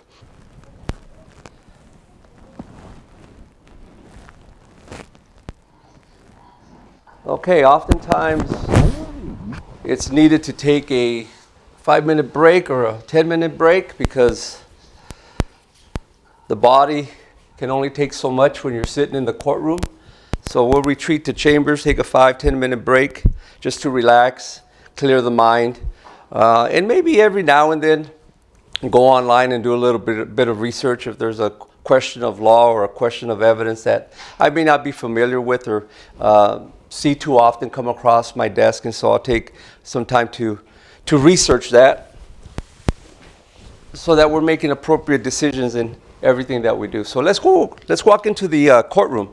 And so, as I stated earlier, we have some technological advances that allow the litigants to present their evidence, whether it's a video, whether it's an exhibit, a document, and to link up technologically with our tablets and our devices and our big screen over here that captures the audio and the video. And so, for those of you that are unfamiliar with the courtroom, this is the prosecutor's table, because they have the burden of proof. And if there's a jury trial, then they're closest to the jury. This is our jury box. This table over here, further from the jury, is reserved for the defense. Okay? And obviously we have the gallery made up of visitors, litigants, and maybe some court observers. Okay? And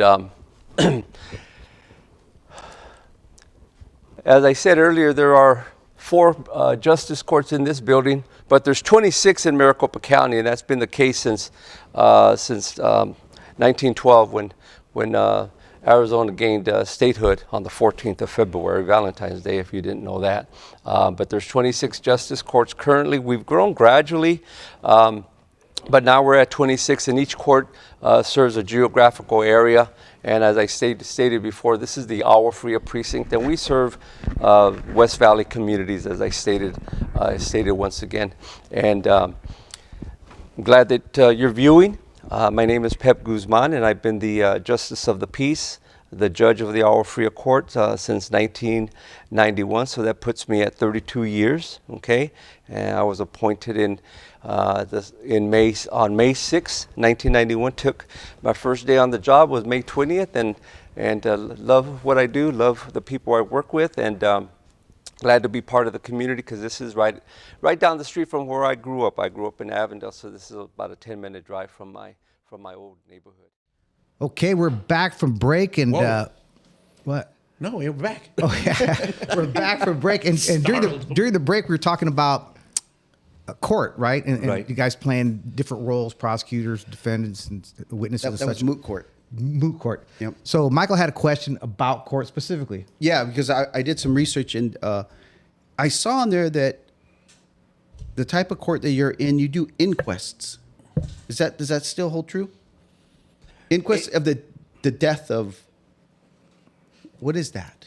Early on, in 1912 to maybe 1930, the Justice of the Peace was the person that would. The Justice of the Peace Court is the venue where law enforcement would go, and the mortuary's office would go like to identify bodies and things of that. So is this of that nature. natural deaths or I believe all at Just that time, death in all of them. general. Timmy, Death- you don't remember this? But we don't do that anymore. Yeah, Okay, so No, you no, don't no, do we that don't anymore. anymore. So okay, No. that's what I thought it was still current day, and I found that interesting. I go, Yeah. wow, I didn't realize they do that. Yeah. Yeah, it was to identify like kind of cause of death, what type it happened. You know, and that was in the state's infancy. prior to where- morticians, probably? where they were just trying to Pathologists? grow and develop and move forward and try to, determine what the administration of justice was going to look like and what duties were going to be assigned to what court, what, department within the state of Arizona, Maricopa County. Right. And so I think that's why they assigned that duty to the justice courts. Gotcha. Okay. And then so one of the other roles that you do is you officiate weddings, I do. right? That's part of my job. Yeah, that's part of your job. That's the best part of my Yeah. job. And actually, you've have officiated a lot of close family and friends. And, Yeah, you're Close podcast. I'll give you a punch card. I'm actually going to tell you, I'm probably the only one still married. yeah. So you're probably presided over. batting Thank you, above George. 50. No, I don't like separations or divorce because they adversely affect my batting average. I don't know if you're comfortable answering this question, but are you ever there officiating a wedding, thinking in your head, this ain't gonna work out? This shit ain't gonna work.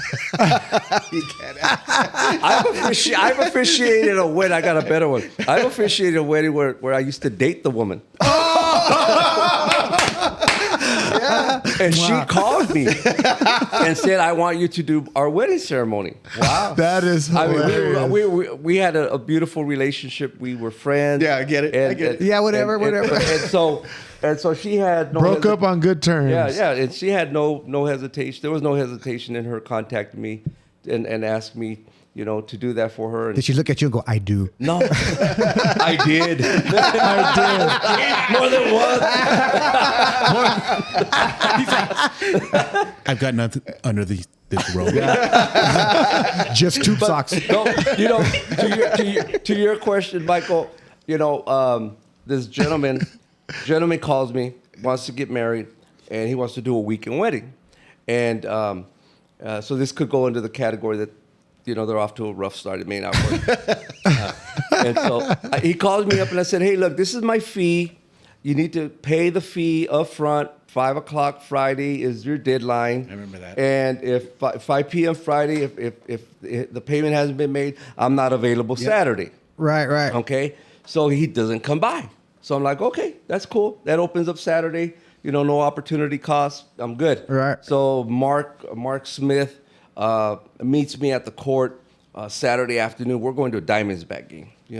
We're first pitch like 105. So he walks over. He drives over to the court. He's going to pick me up. My good buddy Mark Smith, may he rest in heaven. We're out in the parking lot getting ready to jump in his truck. Little Mexican guy comes up, and he said, "Usted es el juez Guzman?" Sí, claro. And we introduce ourselves. Luis. And he says, "Usted Pepe." And so he says, "Well, we're here to get married." And I'm like, "You're here to get married?" I said, "I don't have any appointments to get married." And he says, "Well, I called you during the week." I said, "Oh, I remember talking to you, but you didn't pay the fee by 5:00. Yeah. And I said, "So I just, scratched you from my calendar." And I said, "This is my buddy. We're going to a Diamondbacks game right now." I went about my life. I said, and as soon You as got an extra ticket. as soon as I'm done talking to you, we're going to jump in the truck and we're going to drive down to the stadium. And his wife looks at him, "Como que no le pagaste?" She starts scolding him in the parking lot. I said, "Mark, that's our cue. Let's get out of here." And Burn rubber. And another time, I'm doing a wedding ceremony in the courtroom, and this is during the week, after work at 5, and I tell the gentleman, "Okay, this is the fee. It's due now." And he looks at me, just stares at me, blank look on his face. And I said, so I'm thinking, does he not understand me? Does he not grasp the concept? I said, "No, this is the fee. You need to pay it." And he looks at his wife and says, "Well, págale, dale su dinero." And then he looks and he goes, "Pues no traigo dinero." And she said, "¿Cómo? ¿Que no traes dinero?" Digo, "Sí, no me han pagado."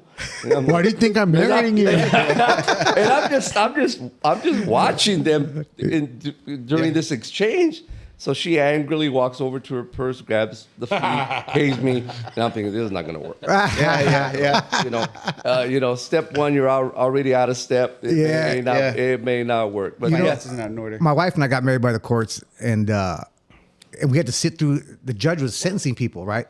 Man, we watched about 4 people get sentenced to prison. I looked at her, I was like, "Man, I don't know. Well, we got kids to do this kind of shit." Yeah. And that was the most odd. And so we got married. I didn't have no money either. So I took her outside, dude. I got her a hot dog off the fucking hot dog. She got the meal. She got chips and a soda. He went Dutch. Hey, Judge, I don't have the money, but can I do community service instead Dude, of that? it was funny, man. It was terrible. No, I tell people that that's the best part of my job because no one's going to jail. No one's losing their driver's license. No one's being evicted. And no one's wages are being garnished. Yeah. Because that's our But their experience. freedom's getting taken away. It was funny because Pep joined us for Easter. Yeah. I remember I was talking with you. Yes. Earlier this year. And it was funny because there was a few people, in the family, you know what I mean? And I was like, "Hey, Pep, how's your batting average in the family?" was it Rudy? Like in 2021? Yeah. Not going to mention any names because that would be, indiscreet. He's Okay. looking at you Rudy. right there. Yeah, this was his art project. B+, he says. Oh, Yeah. my goodness. So yeah, That's a Carl Hayden art project. Is that right? Yeah, that's a true it story. lives on. Yes, it does. 1980 something. No, it was like 77. It's got on the bottom of there. Yeah. So But- that was really the questions I had about, your role and what you do. I thought you were going to ask about if he sits on the bench and if he has anything underneath his robe. I don't need to know Is that. it cooler that way? Quick question though, Pep. Have you ever had thoughts of like going into bigger roles as a judge, like downtown, bigger cases, Superior Court. It's funny that you asked that question because just the other day that thought ran through my mind. Right on. That opportunity hasn't Like a presented Jody itself. Arias case Yeah. or some shit. You know, what I mean? that would have been interesting. That would have been interesting. That the thought ran through my mind, and I'm thinking, well, the opportunity hasn't presented itself. I'm more than prepared for it if it does. But how much do you love what you're doing now? Absolutely. Yeah. And just piggyback on that because you do a lot for the community. Yeah. Yeah. And you're able to do that because Because of the flexibility at my exactly. job. Yeah. I love the people I work with. I love the work that we do. I'm connected to the community in more than one way. Right. And I'm still in the legal You're from profession. the community. Yeah. I'm still in the legal profession, like I said earlier, and it's still an elected position, so I can still go out into the network and establish a personal presence with my constituents. But, the flexibility that my job gives me and the things that we do is just, it's priceless. It's priceless because I don't know what a new situation would offer me and what the circumstances would be. And I enjoy what I'm doing, and there's no reason for me to leave. Right. If you enjoy what you're doing, you never work a day in your life, Absolutely. Right. And before we get into what he does for the community, I don't know if you guys know, but July 22nd is a significant day for you, right? July 22nd. Isn't that Pep Guzman's day? Oh, in the city of Avondale. Yeah. Oh, you got a the keys to day. the Yes, a city? day. Yeah. You got the keys to the city? I didn't get a key, but I think I got a T-shirt. I got a nice plaque, Yeah, Mayor Ken Weiss and Vice Mayor Michael Pineda and Veronica Malone and Tina Condi and Kurt Nielsen and Brian Gilmore. I believe it was 2021, where they signed a proclamation establishing July 22nd as I thought that was Joe Pep Guzman Day. So Wow. That's awesome. that's great, and that's awesome. What's that all entail? That all What do you entails- get? Man, You write on a float or anything? You write- Is it like you go to Denny's on your birthday or something? What is it? Come on. You get a free burger or something? no, I didn't get a key to the city. You get a watch? But I didn't get a watch. They told me what time it was, but they didn't give me a watch. Be there at noon. But, You got the gate code. I got all access 24/7. Yeah, they gave me a nice written proclamation that I've got framed, and that was very nice of them to do that. But it was a combination of years of service since 1980 when I first got started in the community. Joined the West Side Recreation Program in 1980 when I was probably 32, about 32 years old, and I'm still with them now. Yep. So I've been with the West Side Recreation Program for 43 years, and from 1980 to approximately 2000, we had our youth baseball and softball program. We had our t-ball program. At our greatest height, we had 56 teams in our program. Wow. All from the West Valley: Cashin, Tolleson, Avondale, Goodyear, Nice. Ligas, and we're all for the most part we were self-contained. That means we had enough teams in every division from our own community, from our own barrio, that we would just have a round robin season. We didn't have to interleague with Levine or Tolleson or that's anything great. like that. And That's awesome. It was all homegrown. All the coaches were from Avondale, Goodyear. All the kids were from Avondale, Goodyear, going to the same school and things like that.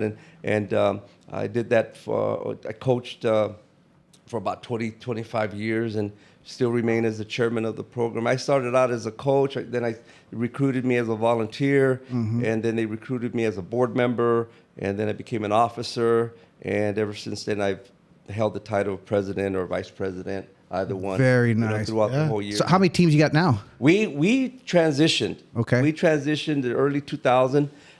It was just a lot of competition out there. Yeah. You had the A lot of clubs. You had the onset of club teams. You had the onset of the little leagues being established. Litchfield Little League, Weston Little League, and Tolleson, Avondale Little League, and then Goodyear started its own program in-house in their Parks and Recreation Department. Parks and Recreation Department. The city of Avondale started their own program in their Parks and Recreation Department, and that was all competition for the same kids. Same kids. And so when we went from having 10 teams in one division, we went to 3 or 4. Okay. Because of the competition. Right. The kids had choices, and now kids are, starting to get their personal trainers. They're on travel teams, things It's getting like a little that. ridiculous And at this point. so we had to pivot from that and repurpose the organization. And so we did that in mid-2000, and now we're more of a community service organization where we go out into the community, identify needs, whether it's with kids in the community participating in athletic activities, or whether it's kids participating in sports in junior high or in high school, providing them with financial assistance, registration fees, uniforms, equipment. That's awesome. And helping families that at our the low income level, or they're on fixed incomes or low income, and providing them with some assistance, whether it's during Christmas, it may be socks, it may be sweaters, it may be coats, it may be a free lunch, a food box, things of that nature. Kids are traveling on these club teams, and that gets expensive for parents. You know? Absolutely. And so we screen the families, we screen the athletes, and say, okay, you're playing, team or travel team football. What's your registration fee? It's going to be $300. Right. Here's $300. We'll Yeah, pay that for you. you do a big golf tournament every year for that, right? Cinco de Mayo. Cinco de Mayo? Our Cinco de Mayo. This will be our 31st annual Cinco de Mayo Wow. golf tournament. That's how long I've been playing, but 30. last 4 or 5 years? I didn't realize you're doing it that Yeah, long. 31 years. We started out at Estrella Golf Course. It's now Tres Rios, and our goal at that time was to get at least 100 golfers. I think we managed 68 at the time. It's a bit of a disappointment, but we had a really good time. The golfers enjoyed it. It was Golfers, a success. not foursomes. golfers. golfers. Yeah, 68 Golfers. golfers. 68 golfers. 68 golfers. 68 golfers. And so, and I was a novice of that at the time. So I learned by practice, by doing it, reading, talking to people, what are the fine elements of organizing a successful golf And tournament. then the Garcias helped you out too. Sam Garcia, he's been, at my side the whole time. Danny Garcia has been at our side the whole time, and other folks that have come and gone throughout the years. Carol Chavez, John Arredondo, Gloria Castillo, Maria Villescas, Olivia Pineda, all the different people that have been on board, moving it forward. And now we're at a point, fast forward 31 years later, where we turn golfers away. I was going to say Because that we sell out. that thing is packed. And we're selling out 3 months before the event. Wow.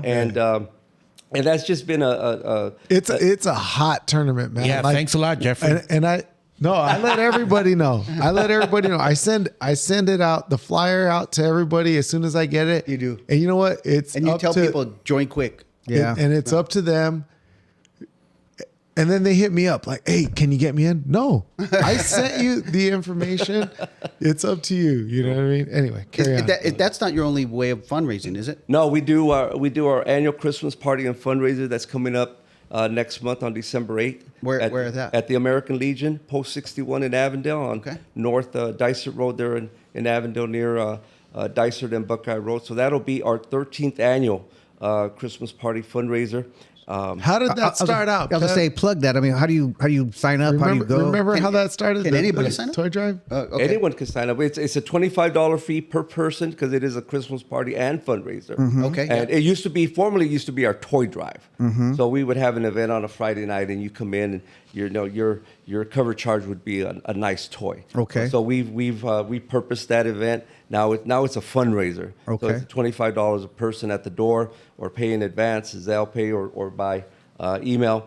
And so we fundraise that evening. It's December 8th at the American Legion in Avondale, and the funds that we raise that evening, coupled with direct fundraising, will support the Children's Christmas Party and community outreach event that we have on the 16th The following of week. December. Following week. Yeah, about 10 days later. We invite 160 families, to join us on the 16th of December on the campus of Littleton Elementary School.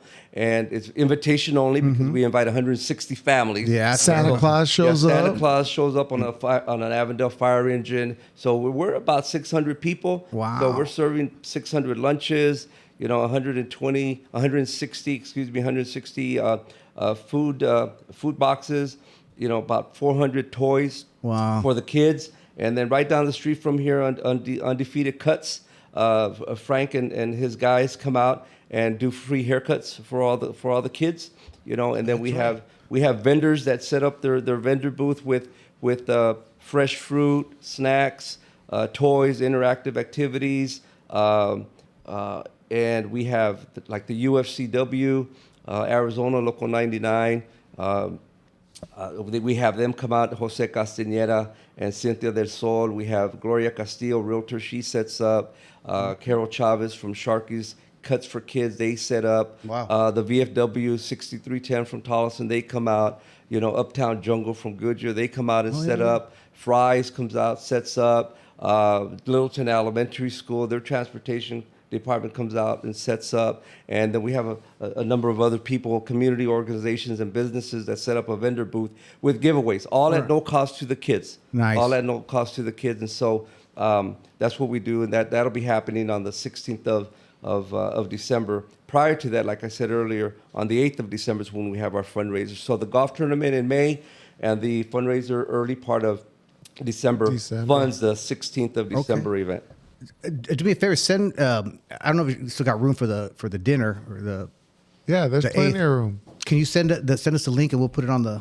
Okay, because that's going to be a great event because we're going to have Soul Persuasion playing that night, live performance by Soul Persuasion by Jim Contreras and his group. And then we've got DJ Jimmy Davis that's going to come out and play some tunes. He's a city council member from the city of Tolleson. And then we're going to have a dinner. The plated is going to be rice and beans and red chili and green chili chicken. And then- so they'll have I'm sorry. Go ahead.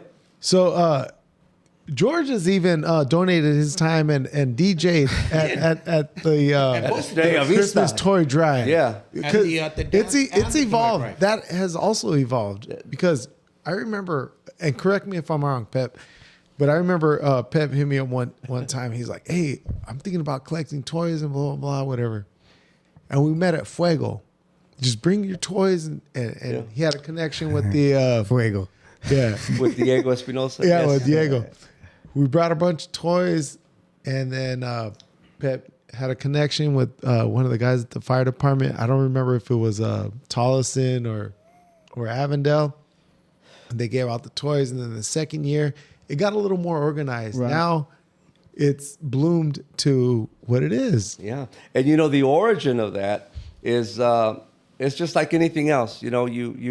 You want to serve your community, and if you identify a need and that need is not being met, well, then if you're in a position to do something about it, then you need to move forward and act. So one morning I wake up, it's August, and I wake up and I say, Pep, today is the day. Today we activate this idea that's been marinating in your brain for months and months and months, maybe even years. And I said, no one's doing anything in the West Valley to, collect toys for kids, during Christmas season. I said, I didn't see that memo come across my desk. You need to initiate it. So we had a meeting at Cafe Zamora on Western Avenue in Goodyear, in Avondale. And Good chimichangas there. and a lot of those people are still with us today. Nice. And so I said, this is what we're going to do. We're going to go to Fuego. It's going to be a Friday night. It's going to be a happy hour event. We're going to invite everybody that we can, and everyone brings a toy. It's that simple. Boom. simple. That's Simple. the model. That's the model that we're going to follow. And it was successful. We went from Fuego to Manny's Restaurant in Avondale. We went to Palm Valley Golf Course. We went to Estrella Vista Reception Center. We went to Atlantis in Avondale. Now we're at the American Legion. That's awesome. And, Getting back at that's good for the soul, in words of Jeff, right? And that's awesome. And and it's all for the kids, and we do it because that's who we are. And so the first couple of years, Jeff is right. The first two years, 2007 and 2009, we collect all these toys and we hand them off to the Tolleson Fire Department. Yeah. And they would have a community event at the Mannheim Auto Auction at 83rd Avenue in Van Buren. And we would go just to be guests, just to observe. And there are our toys that we donated, and that group is distributing them. And I'm looking back and I'm thinking, we need to do this. We need to do this. Yeah. We supplied this group with all these toys. We need to retain those toys, that inventory, and duplicate what they're doing here. Right. And so in 2011, well, we set it up at Mountain View Park in Lower Avondale with the Avondale Police LA. Department. And LA. we started out with 50 families LA. and 50 brand new bikes in LA. And Yeah. we progressed to 150 bikes, with direct contact with Huffy in Pennsylvania. And our good buddies at Walmart at the warehouse in Buckeye. Distribution center. The distribution center, thank you, Jeff. At the distribution center, they were wonderful to us, man. We got blessed by that group immensely, and so we would order the bikes. This is how far those guys went. Ralph Garza, shout out to Ralph Garza and Eli Garza that were our contact people. They would get a tractor trailer, haul it all the way to San Pedro, California, pick up the bikes there, bring them back to Buckeye, Arizona, assemble them for us, and store them there until we needed them on the day of the event. So we would have an 18-wheeler Walmart branded all over, pull up on the day of the event, and we'd unload 150 Pep, bikes. remember when we used to have to assemble them? Yep.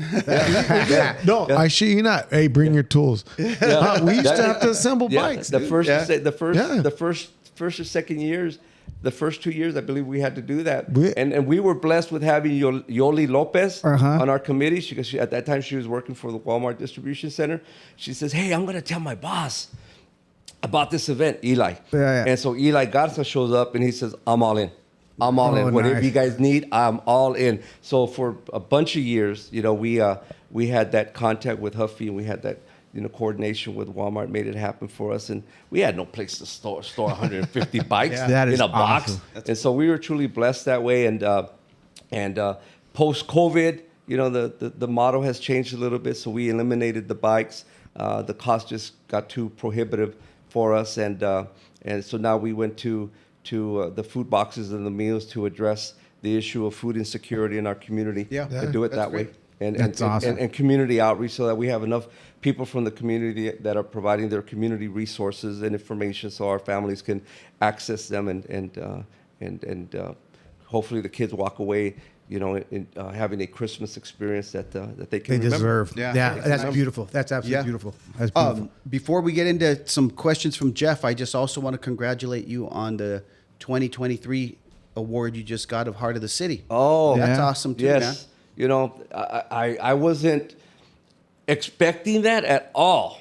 In fact, I wasn't expecting the Joe Pep Day, in 2021. They just said, hey, they gave me a call and said, hey, can you come to the council meeting, July, whatever, 2021? Sure. They didn't give me no more information other than that, just the invitation, just be there. I said, okay. And then they throw that on me. Nice. And I'm thinking, oh my goodness. So here we are with the Heart of the City Award. I think it was in March of this year. Yeah. And I just got invited to attend. That was it. I wasn't told what was on the agenda or anything. I see these shiny acrylic awards on the table, and I'm like, those look pretty cool, And I'm thinking, I need to find out who their vendor is, because I've had a difficult time getting those for Cinco de Mayo. I'm thinking, that was my thought. For the Cinco de Mayo tournament? Yeah, my vendor tells me he doesn't have access to these, and somehow this group got them. And so I'm sitting at the mayor's table, which is right in front of the stage. And I'm just sitting there and I'm thinking, should I leave halfway through? No, that'll be disrespectful. I'm at the mayor's I table. peek my face in here. I'm good. Go. I'm at the mayor's table. It's right in front of the stage. No, you better stay. I said, be respectful, respectful patience. Don't leave. So I didn't. So I stayed there, and I'm seeing all these people get their awards, and I'm thinking, Joe Pep, Westside Rec, you need to step up your game, and that's what's going through my mind. I'm seeing what all these other groups are doing, the awards they're getting, and then I don't have my glasses on at the time, because I'm nearsighted, so I don't need my glasses to see something in front of me. So I put my glasses on, and I stare over at the table. Now there's only one award left, and I put my glasses on. I'm staring at it. Laser focus. Yeah. Joe Pep Guzman. I'm like, what? And it was just Nice setup. I was overcome with joy. That's awesome. And it was something totally unexpected. The mayor calls me up. He gives me the award. Save the best for last. And then he says, tell the group what you do. And now I'm the only recipient that gets to talk. Oh, wow. Of all the recipients of that evening that came before me, he gives me the microphone. He said, tell the group what you do. Puts the microphone in my face. I'm like, okay, impromptu, I can do that. So it was great. It was great. Thank I you. wrote a song about it. Want to hear it? Yeah. Actually, Tim has Tim Day. Is that right? Yeah, he takes every day. He actually takes time off of work every now and then for himself, personal time, and he calls it a Tim Day. He Well, goes to the. I don't have a key to anything. He goes to. Well, that's not bad because I don't have to be at It's work. a mental health day. I don't have to be to work at till about 9 o'clock, but sometimes I'll get up at 4 or 5 just to spend more time with myself. Hey, you. Tim would go to the movies by himself. I did. I went money by myself. Hey, but before we wrap up, Jeff. Pep, ready? I'm ready, sir. All right. What do you got? Quick questions. Just answer. Rapid whatever. fire. Sure. And then the later questions you can expand on. All right. So How many questions you got? let's go into serious questions first. Okay. Biggest risk you ever took? Running for office. All right. Running for office. Worst advice you ever got? Join the army.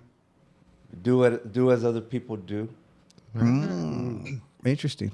If you weren't a judge, what would you be? I'd probably be a mariachi, man. I'd be an entertainer. Do you play any instruments? No, I don't. Yeah. But no, I love the arts. I love music. I like that culture of the Mexicano culture. Mariachi. It hits the soul, man. I'm telling you, man. It hits the soul. It Can you does. sing? I'm probably an entertainer. Yeah, can you sing? I can't. Whether an entertainer could be anything, right? Good thing you're a Good thing you're a judge, man. All right. Hot or cold? Hot. Hot or cold? Yeah. Hot. All right. Favorite cereal? Oh, Wheaties, man. Ooh. Michael Jordan on the cover. All right, got you. Better eat your Tacos. Wheaties. Tacos or burritos? Tacos. Drumsticks or flats when it comes to chicken wings? Drumsticks. Drumsticks. All right. Bone in. Not that, Timmy. Yeah, we're not going to go there. The same way. All right. Celebrity crush when you were growing up? Celebrity crush when I was growing up. Oh, probably Cher. Cher, get down. Cher still and looks Sonny good. show on Friday nights, Yeah.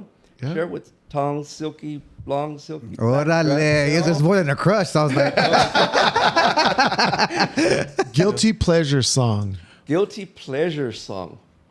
No, I'm sorry. Guilty pleasure I'm wondering song. I'm going back to the Cher thing. I'm sorry. Is it because you had hair like Sonny? You said you had long hair there at you one go. time. I just thought she was one of the most beautiful women I've ever seen on TV. She's attractive. She's still attractive. Cher in The Mask. Remember The Mask, the movie? Yes, Rocky Dennis. I remember her. Rocky Dennis, I was yeah. really impressed with her, performance in Moonstruck. Moonstruck. And She got an Oscar for that. Moonstruck. Yes. Yes. She got an Oscar for that one. All right. Guilty pleasure. Guilty Song. pleasure song. Sing in the shower, no one's listening. Yeah. Or Or in the car. You're riding down the I-10 or whatever, and the song comes on, you don't want none of your homies to know that you like. But don't know now. In the 85 C10. Or in the 85 or the 63 Impala you got. I'm not. You're not embarrassed? I'm not embarrassed about any music that I listen to. Good for because you. I like the different genres, whether it's rock and roll and some Def Leppard or Vicente Fernandez, or Maná or the Rolling for you. Stones That's a good way to or say it. Michael Salgado. Favorite chick band? Let's switch it up. Chick band, probably Joan Jett. All right, there you go. I love rock and roll. Mm-hmm. All right. So then let's see here. If you were a superhero, what would your superpower be?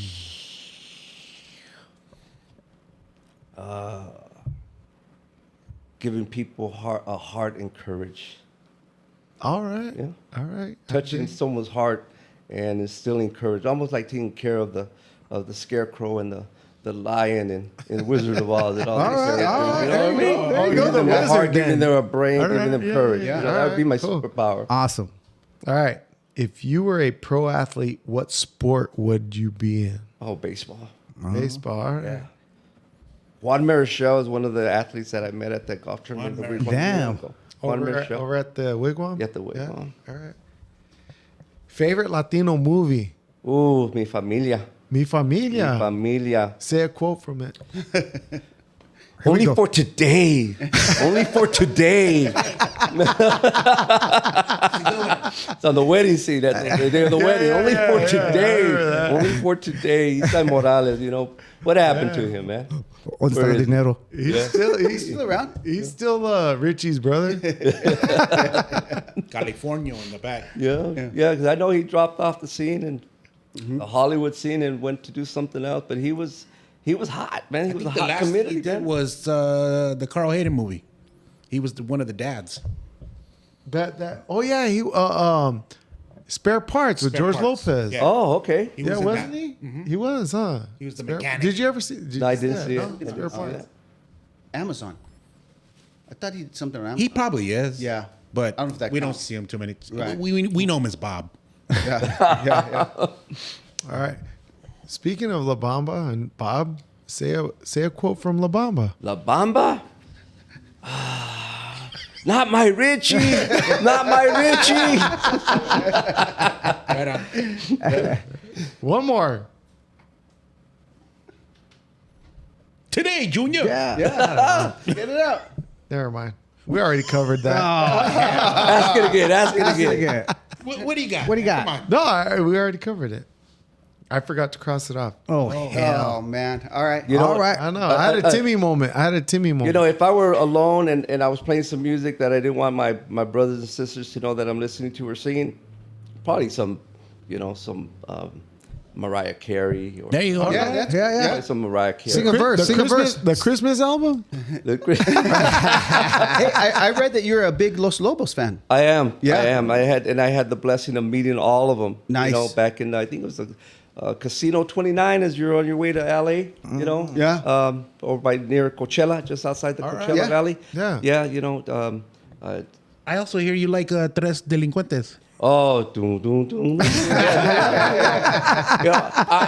I mean, you peel back a couple layers of that From the onion of onion, someone's yeah. personality, and then you get to the root of. Hey, Who they are. Pep's Who a they are. barrio Yes. boy, man. Yeah. You know what I mean? I love Delinquent Habits. I love them. I think You they're know. one of the most underrated hip hop groups. No, they are, dude. I got introduced to Los Lobos my first year in law school. Yeah. Joe Grime from Chicago. He was a first year law student, just like I was, and his locker was next to mine. And so the first week of law school, we meet, shake hands. Hey, what's your name, Joe? He goes, what's your name, Joe Pep? And I got different. And Luis. he invites me to his house or to his apartment. He goes, hey, have you ever heard this before? And I know, what is it? He goes, Los Lobos. They're a Mexican rock and roll band from East LA. Yeah. Yeah. And I'm like, okay. I'm like, okay. I don't want to be a Mariachi no Yeah, more. he turned me on to that music, and the band from East LA, the double CD yeah. set, you know, and Yeah, we got One it. of- it's a great album. Yeah, we have it. I was lucky to be at a concert there at the Casino 29, like I said a few moments ago, and able to meet all the members, Yeah. you know. Yeah. And David Hidalgo is probably one of the most underrated musicians in the whole world because he can pick up practically any instrument, from the guitar to the accordion to the harmonica, Yeah. you know, and Louis Rosas, you know, Cesar Rojas and Louis Perez, those guys. I mean, they've been around for a long, long time, and they're good storytellers, they're good songwriters, and excellent musicians. I would agree. Yeah, You and know. they've changed it up through some albums. They've Oh, done yeah. like different genres of types of music. You know, they did a song to "It's a Long, Long Way to Gila Bend" Yep. on one Yeah. of their CDs. You know, It is a long way to hear that. Not if you start in Avondale. Yeah, that's starting in LA. How do you start in Not if LA? you start in LA. Yeah. yeah, we were at that concert, and I took with me. It's almost like a 2x4, 3x5 picture of the poster of the album cover of Just Another Band from East LA. If you remember that album cover, it's the stair steps to right in front of the front door to this old round, that little casita with the bushes. So I had all 5 of them autographed. in front of me. Oh man, that's tight. cool. That was That's really- that Do you that know was- where that's at? Yeah, yes, it's in my storage, along with everything else. You know, Yeah, I've been to Pep's house. I've been to Pep's storage. Dude, this guy has so much like memorabilia, dude. That's cool. That's You gotta It's get it awesome. out. It is. Get it It's out. awesome. Hey, well, we got to wrap it up. So, Pep, thank you very, very much. Yeah, it was an honor for us to have you here. Well, thank you guys, Absolutely, man. man. Thank you Yeah. for having me, Great and story. I wish you guys the very best. You guys are doing a great job in sharing your stories and stories of other people with our Chicano community, and our young people need to know who's out there and what they're doing and how it impacts our community. So thank you guys again for giving me this opportunity. Thank Appreciate you. it. Thank you. Really Thank you. appreciate being on. Yep. So, what we're going to do is we're going to have George walk us out of here. Wake him up. Hey, yeah. I was drinking all day. I was at Levántate. C10. I was at Dino's today. Pep, thank you very much. You know what? I got to really do a real quick shout out real quick to Pep, his stories today. Lot of Latino, Chicano names, last names. I love that. Everything, I mean, the way you described everybody in your stories, the names that came out of there, that's us. And that was great. Paints a picture. Yeah, paints a real good picture. And I'm glad that you worked with a lot of those people and their names, last names, have the same last names as us. Yeah. Or end in an EZ. So right on. Pep, thank you. Timmy, Right thank on. you very much. Michael, Thank you. son-in-law named Jeff. Son-in-law named Jeff. Hey, don't forget to hit like, subscribe, and follow us. We are SeunevA Lifestyles presents What's Happening. There we go. Let's go, guys. Great interview, man. Not even an interview. It's just a great podcast. This is how we do it on the avenue. Yeah. Let's get